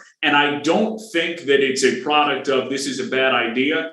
I think it's a product of there's so much uncertainty with the way that things have shifted in Oklahoma and Texas going to the SEC. And where do the conferences lie? I think that's why there is such a hesitation to make any move of anything that is drastic, just because of the uncertainty with college football going forward the next few years. Yeah, we'll get into a little bit more what you're just talking about in our next segment. But to go back to this specific thing, he dropped this quote, and I just don't understand it at all. The reason he's not in for it. I'm now no longer because I think with this changing environment, we want to keep it very narrow and keep it so there's a lot of opportunity to reconfigure what we're doing in athletics. I mean, you talk about opportunity. There's no opportunity in this 4-game, and I don't on 14 playoff. You mentioned those 3 teams you mentioned earlier: Bama, Clemson, Ohio State, and Oklahoma make up 20 of the 24 all-time selections to the college football playoff. There is no parity in it, and Bama is able to tell every single recruit that if you stay for 4 years, you are guaranteed a national championship. That's been the case under Nick Saban. The playing field is not leveled. Cincinnati did everything they could last year. It was a COVID year. A ton of things went the right way. Ohio State, they had to manipulate the rules to get Ohio State in there. Yeah. If we weren't going to see it last year under this normal 4-team system, we were never going to see it. They even hung with Georgia in their bowl game. They did everything they could do. So I don't understand why, I'm in favor of expanding at 8, 12, whatever we have to do to get more teams in the dance. Like there's no really downside. You give the top 4 buys. I'm completely okay with that. Best 4 teams, and it's no one's really arguing like, oh, well, what's the point? A 12 is a UNC last year. It was at round 12. They're never going to beat in Alabama, but it's not even just about that. It's about leveling the playing field, help them get recruits, help them get more national exposure. That'll help with the NIL money. That'll help get the names out there, the brands out there. It all kind of plays a factor. And so, he says it's on life support. Very real chance he's kind of just bluffing here to maybe get something that he wants. The Big 12 that his team is currently in, we'll get more into them later because they're in some trouble there. So I think that's a good way to wrap up the headlines. Mike, we really appreciate you for joining us today on the show. Ton of fun talking to you, and thanks for kind of going over the headlines. So we're going to take a quick break here. We've alluded to some of the stuff we're going to talk about with college football, some of that conference stuff, some alliance stuff, some preview stuff. It should be good. So stick around for that and more one-on-one.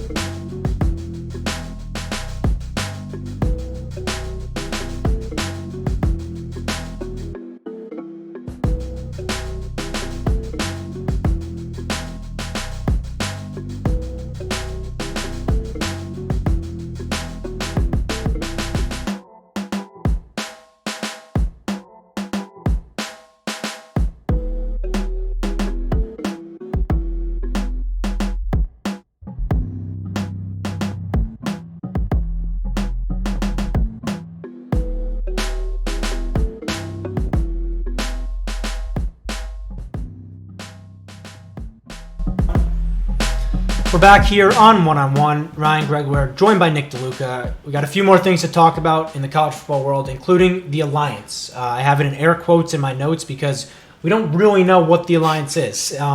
Between the Big Ten, Pac-12, and the ACC, there's some merger, some verbal agreement. They said it's a collaborative approach, commit to student athletes and emphasizing common values. A lot of rhetoric that, we're going to try to unpack it here. It is tough to unpack to have any significant value, but just your initial thoughts on what this merger could be.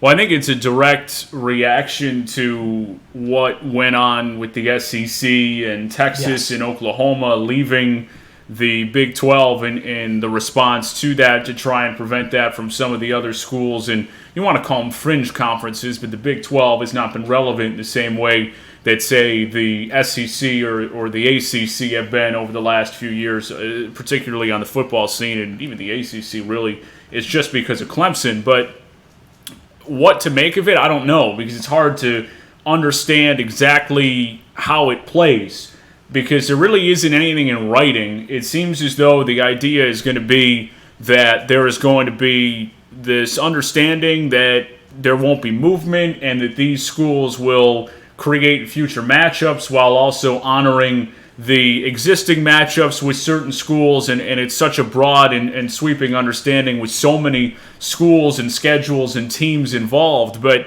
I don't know that it really changes much of anything at all, other than maybe it's more likely that the ACC would play schools like, the ACC would play the Big 12 or something like that. But I don't know that it really changes much in terms of the landscape. Texas and Oklahoma are still on their way to the SEC, and that's going to be bringing its own set of issues and how that'll change the landscape. But I don't know that it changes a ton for me. It's very clear that what this was it just a response, a direct response to the SEC, very likely on its way to becoming a super conference. I think we can acknowledge that. Texas and Oklahoma obviously set to go there once their Big 12 contracts expire. The other thing that, the Big 12 was left out of this merger alliance, and I think that's very telling. We expect the league to kind of move away here, become irrelevant once they officially, Texas and Oklahoma, once they get out of their contracts. Those other schools are now looking into these three in the merger, which conferences they can join. It's funny, too, because they said after this merger, I think it was Kevin Warren, the commissioner of the Big Ten. One of the commissioners was asked, why didn't you include the Big 12? They said the Big 12 is open to this. They're a valuable member. We love their input and stuff. But that sounds like a bunch of just wording to me, because if you wanted the Big 12, if you valued them as a conference, you'd include them in this. So I think that's telling too that the Big 12 is on its way out. Also, another thing that was reported that the Pac-12 was driving this. Like, this was really them behind the scenes getting this all together. And I think that's something. You talked about the irrelevancy of the Big 12. I mean, they've been more relevant in the Pac-12 in terms of, like, sending teams to the college football playoff and all that. Last year was a nightmare for the Pac-12. You had, like, a 3-1, 2-1 team, you know, in the championship there. So, like, I understand from their perspective in terms of getting together, even though it's just, like, we're going to be together, right? Like, there's no tangible thing right now. The schedule thing you mentioned, it's tough because these schedules are in place years down the line. These teams have their out-of-conference games scheduled like 10 years down the line, no question. The one thing that is being kind of brought up as a hypothesis here is Pac-12 has one extra in-conference game. They would drop that game and then kind of make that extra out-of-conference game. They would agree to have it with the other two conferences in this alliance. The issue is, with nothing in writing, there's no contractual agreements here, and I think that it's safe for the schools and the conferences because, you know, you have to see what happens down the line here. You could see some of these schools leave to go to the SEC if there was contractual agreements. That can make it super messy, but like that's the only tangible thing I can see, and otherwise it's just language to say we're kind of scared in a way of the SEC. We don't want them poaching all our kind of good teams that are driving up the conference. Yeah, I think there's naturally just a look and a drive for a response. And I think that you hit this, and that's exactly what they're looking for. But when a move of the magnitude of Oklahoma and Texas going to the SEC happens, now everybody's scrambling because the Pac-12 looks at some of its valuable commodities, whether that be, say, a USC, not that they'd go play in the SEC, but maybe they consider a move, or is there somebody else? Is there a Washington that might say, you know, I got to go somewhere else? And that, I think, is the biggest thing that is apparent in all of this shuffling. But in terms of what it actually does with, as you mentioned, the schedule is pretty well in out of conference set in stone for the next 5-10 years. I'm not sure it does a ton. And candidly, if a team that's a part of this alliance, if Clemson says, I want to go play in the SEC tomorrow, I think the alliance isn't going to stop it. So I don't know if there's much of anything that you can make of this other than, okay, these schools recognize something had to be done in response to Texas and Oklahoma at the SEC. Yeah, that's the clear thing. But this something is a nothing in the same sense. Like we understand that they need to do it, but like it looks like they're kind of stuck in the middle here because they don't want to fall the same way the Big 12 fell. Like I'm sure the ACC commissioner stuff is staying up at night wondering about a possible Clemson SEC move. I think there's been like some preliminary reports, whatever. That'd be something I'm looking into. It's been shot down, but you do never know. Right. And if you asked me a year ago, 6 months ago, Oklahoma and Texas are going to leave the Big 12, like what were you saying? Like I would have thought that was crazy, No one really saw that coming. It was very behind the scenes, and then bam, out of nowhere, we look, they're leaving, bam, the Big 12. It can't really operate without those two at the front. Oklahoma in particular has dominated this conference in recent years. So I think that is like just a really interesting conversation overall on, their move to the SEC. It's driven by money. It's driven by probably recruiting. Texas is now able to get that home base, and this really hurts an A&M in that sense because now the local kids, they can have the appeal of playing in the SEC in Texas. I also think the NIL argument plays a big role because the Super Conference, it's beneficial to the SEC with the NILs because most eyeballs are going to be tuned in. The SEC is going to be the most expensive TV package. Everyone's going to be clamoring to watch those games. It's going to have the best teams. It's going to have the most reporting. It's going to have everything that would drive up a player's value in terms of their marketability and everything. But I think, overall, while that's great for the SEC, the other leagues do recognize that right now, like that's a few years down the line. You obviously have, I think, 4 more years guaranteed with Texas in the Big 12. They need to act quick, or like this NIL thing with the SEC becoming, the powerhouse it's going to be. 16 teams even it's looking at to adding, like it could be really detrimental for them. Yeah, I'm fascinated to see how this will change the scope, and it's now or never for the Big 12, and time is of the essence. There is an urgency to which they have to operate, but I'm fascinated to see how Texas in particular is affected by a move to the SEC too, because there's a lot of focus on how this leaves the landscape of college football, but what does it do for a Texas and for an Oklahoma? And I think Oklahoma will be fine, and we will focus on these things more from a football perspective. And I don't know that it changes a ton. Oklahoma's been able to recruit very well, and they've been playing at that college football playoff level. But this could go one of two ways for Texas, because right now, with the way that their program is operated, they're over their skis. This is not a team that has remotely an opportunity to compete in the SEC with the way that they've played. Of course, a new coach in Steve Sarkisian, who I think is very highly thought of, especially after a very successful stint as the offensive coordinator in Alabama once again last year. And you feel like he's going to get the job done recruiting-wise, and perhaps somebody who might have thought, well, it's Texas in the Big 12, I'll go somewhere else, may be more inclined to say, well, it's Texas and I'm playing in the SEC, may have more of an opportunity to make the college football playoff. But I'm fascinated to see how Texas fares in particular, because I think that's going to be the major difference. Oklahoma, I don't know that it changes a ton. Texas, to see how well they'd be able to compete in the SEC fascinates me. And then, that's where the focus, I think, is really interesting. And, a lot of the other stuff is up in the air. A lot of it is, you just have to wait and see where college football is left. But to see where these two teams and these two sides will fare as they enter the SEC, I think is really, really interesting. Yeah, it's going to be a real litmus test. I remember Oklahoma, when they played LSU a few years ago, just not competitive. Yeah. Not the same athletes on the field. I think it can only help Oklahoma. I mean, they're just running the Big 12 right now. But it does appear like they've reached a ceiling a little bit. Like, what was the best that Oklahoma could do in their conference? It was get the doors blown off them in the college football playoff, embarrass, whatever, all that. And I think being in the SEC, maybe they're able to get the athletes on defense to compete more, because we know their offense is always going to be there. It's just about getting defensive guys. The Texas thing, I think, is really interesting, because we know Steve Sarkisian can coach football, but can he recruit the way that you need to in the SEC? Because the Big 12 is just an easier conference, and Texas wasn't able, the naming wasn't able to get them past an Oklahoma or even an Iowa State. No reason Iowa State should be running you the way they did the last few years. Obviously, Matt Campbell, tremendous head coach there, so I think it's going to be really interesting. And he's not going to have the same athletes. He's not going to be game planning, the 4 first-round wide receivers and a Heisman finalist and Mac Jones and Najee Harris. He's not going to have all those weapons. So I think, obviously, right now, that's years down the line, because they're still in the Big 12.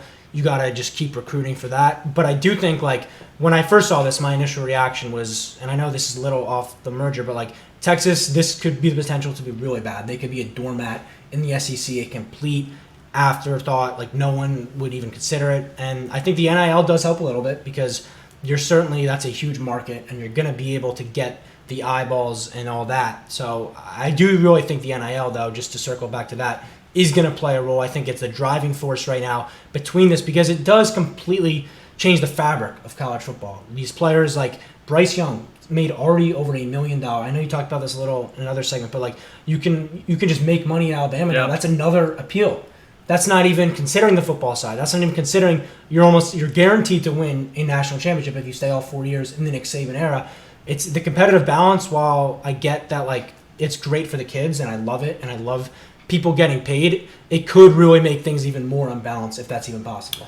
Well, I think it's interesting that you bring that up, because that was always one of the primary arguments for players not getting paid, because then it creates an inequity between the schools that have a lot of money and the schools that don't. Because, Alabama, if they were to open the doors on paying players, would have more money to pay players than almost any other school in LSU, and there would be a major advantage. But I also do think it is interesting, because when you look at a team, a middle of the road teams in the SEC, whether that be in Arkansas or a Tennessee, those are big markets too. So will that draw players to those types of schools where the resources and the infrastructure is there, but the results haven't been? You know what I mean?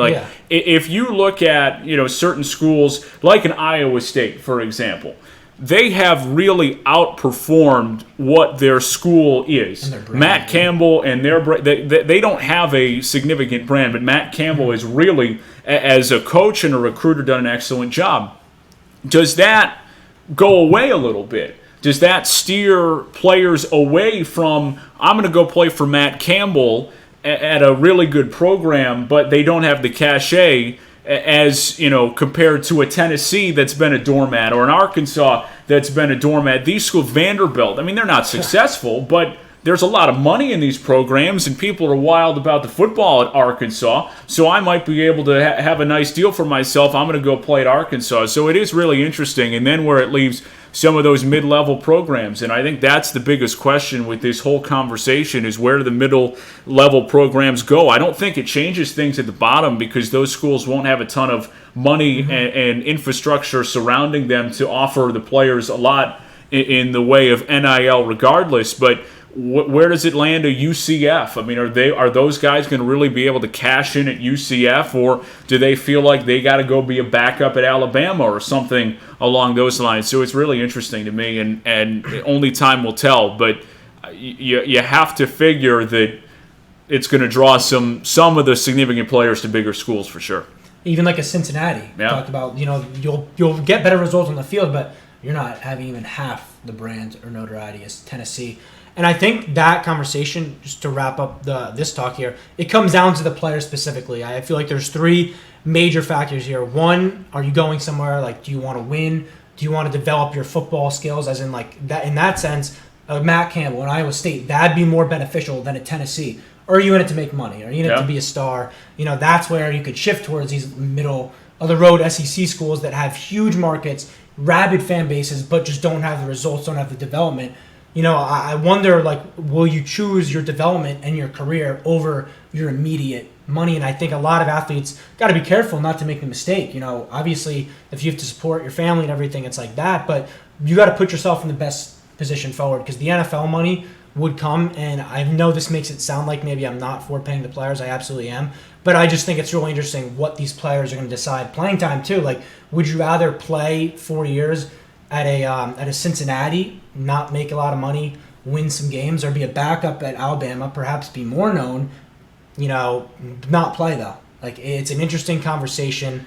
Or from a development perspective too, are you going to be a better player for having played at a lower level school and having made less money, but you are under the tutelage of a Matt Campbell and you're better equipped to play in the NFL than you would have been as a backup at a bigger name school at Tennessee? It's hard to answer the question, but usually football history tells us that the more you play, the better you are. Yeah, and these conversations we're going to be having, like, years down the line, gridiron, ton of times. These are going to keep popping up because there's no immediate answer. It's going to be like a 10-year window where we see the effect on this. Does it affect development? Does it affect where people go? And, it's something that, we're going to be talking a lot more about. We're going to take a quick break here, our last break for the show. We're going to be back with some college football now. We've talked about it a few times. We're going to be previewing Fordham football season. Really interesting. A week away from the opener at Nebraska. Should be an awesome one. So make sure to stick around for our last segment here on One on One.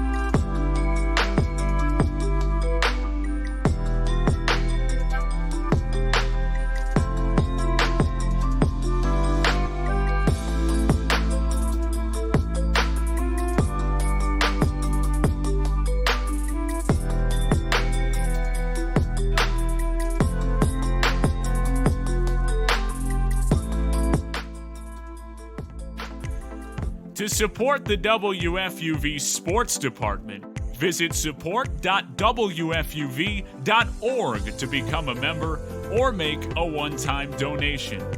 WFUV Sports, home to New York's longest-running sports call-in show and the flagship station of Fordham Athletics.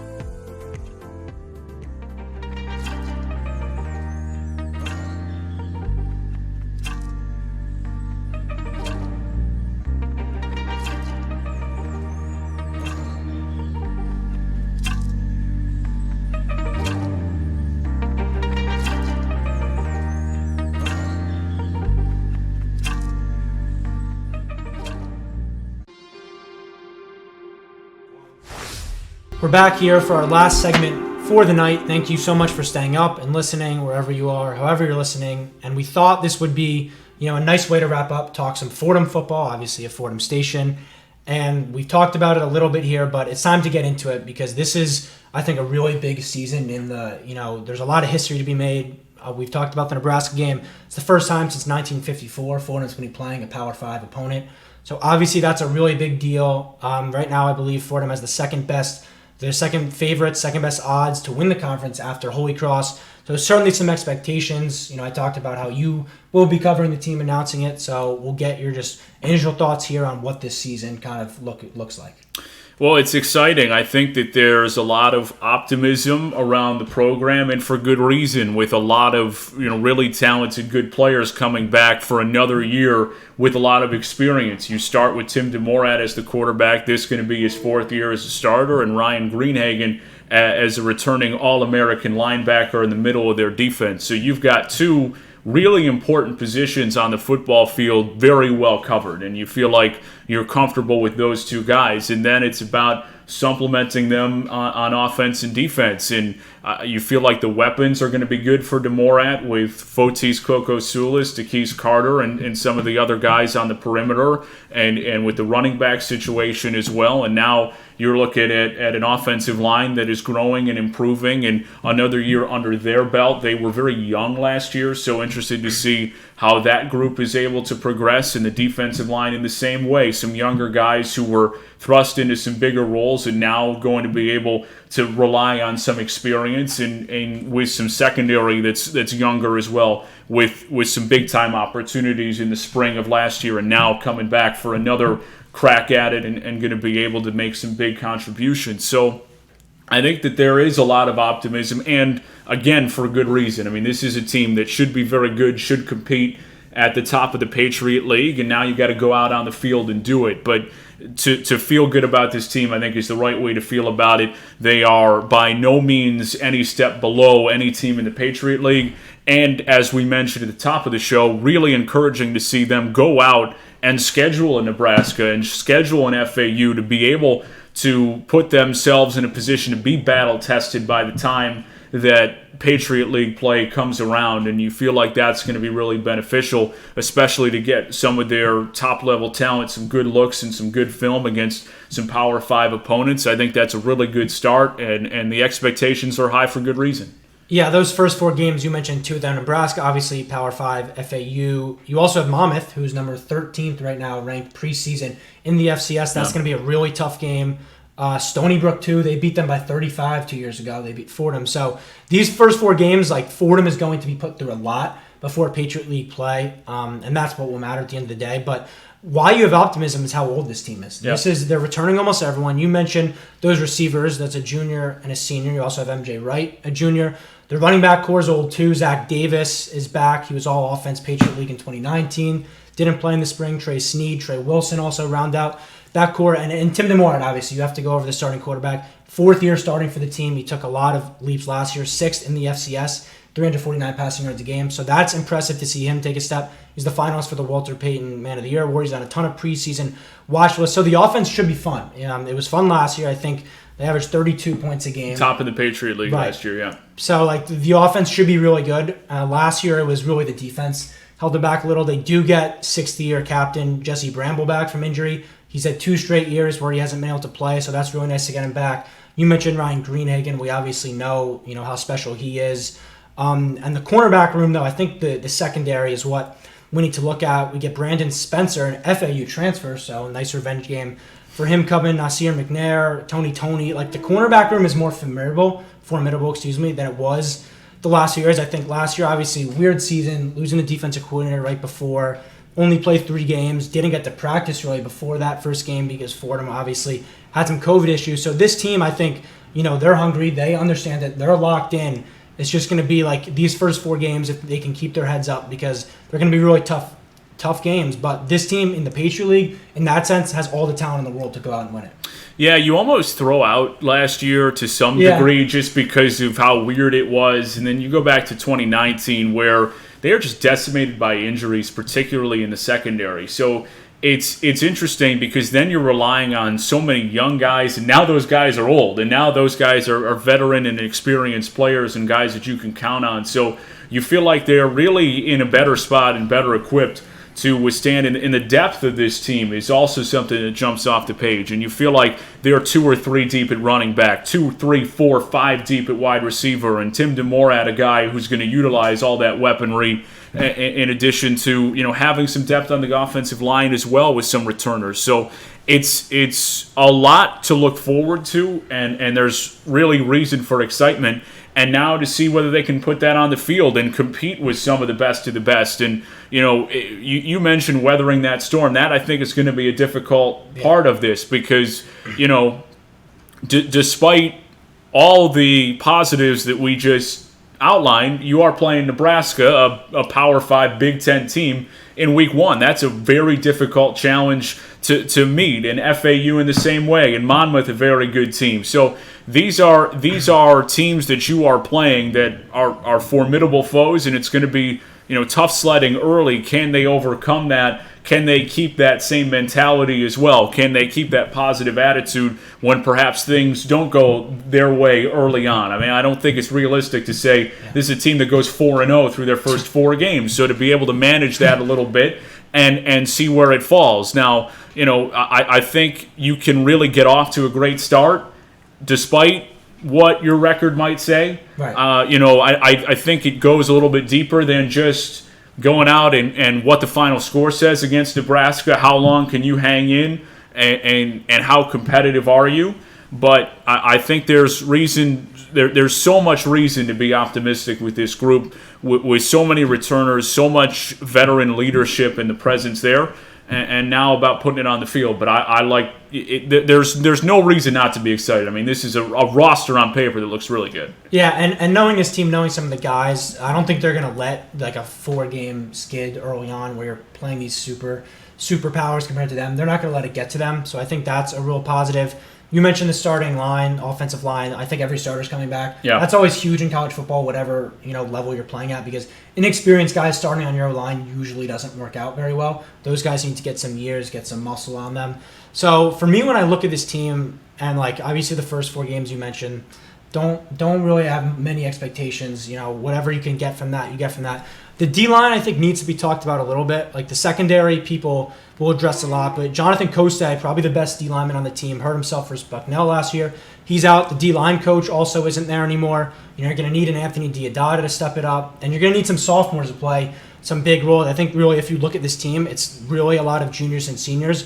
But you're going to need some sophomores like Jason Walker to really step up on the D-line. And I think, the run defense, it did hurt them last year a little bit in their one loss. And, the corners, everyone talks about the safeties and the corners in the secondary, but that really should be much improved. They're getting guys coming back from injury. They're getting a year older. I think the D-line, if you have to look at one weakness of this team, I think that's where it comes.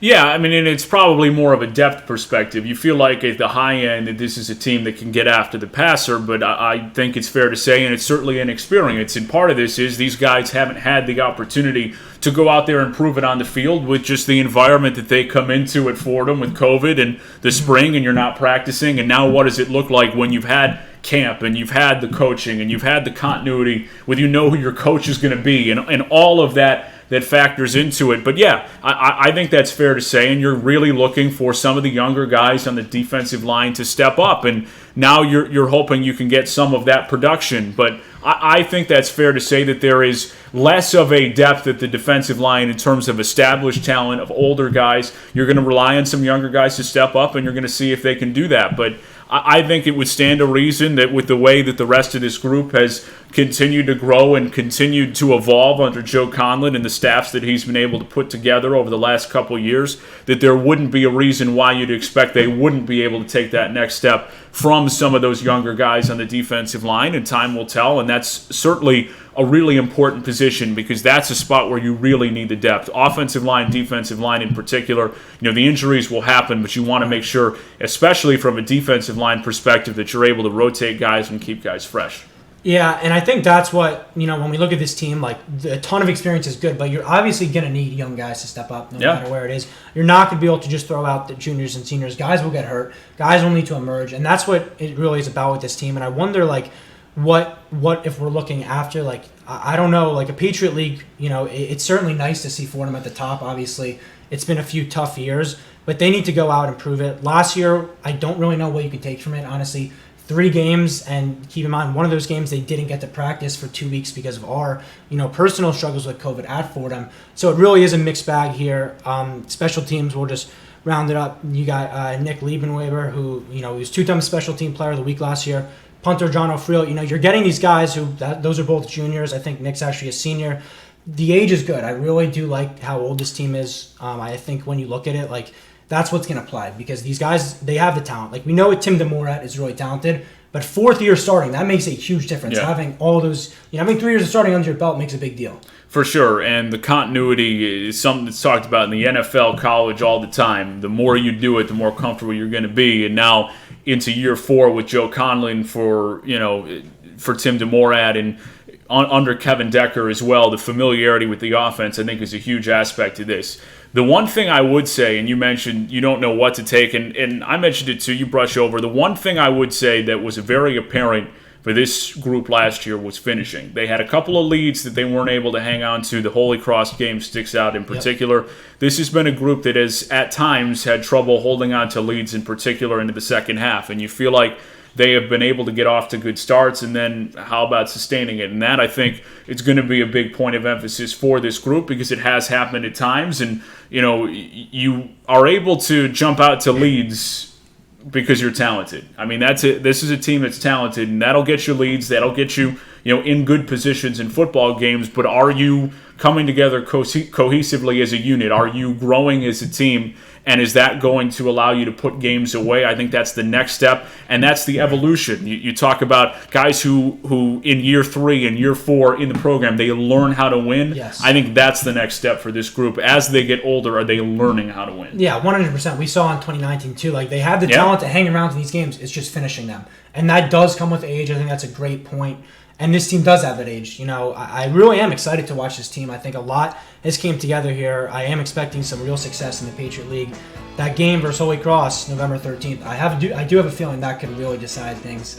Should be really interesting. But I do think, I think that's going to end the show, Nick. Some really solid stuff. I had a ton of fun talking with you. It's been great. So if you missed any part of our show or want to check out the entire show, you can head to our YouTube or WFUVsports.org. The sports director at WFUV is Bobby Chaffernini, and thanks to our always steady producer, Alex Woltz, Mike Messina with the headlines, and my partner, Nick DeLuca. I'm Ryan Gregware. Enjoy the rest of your night, and as always, One on One is a production of WFUV Sports.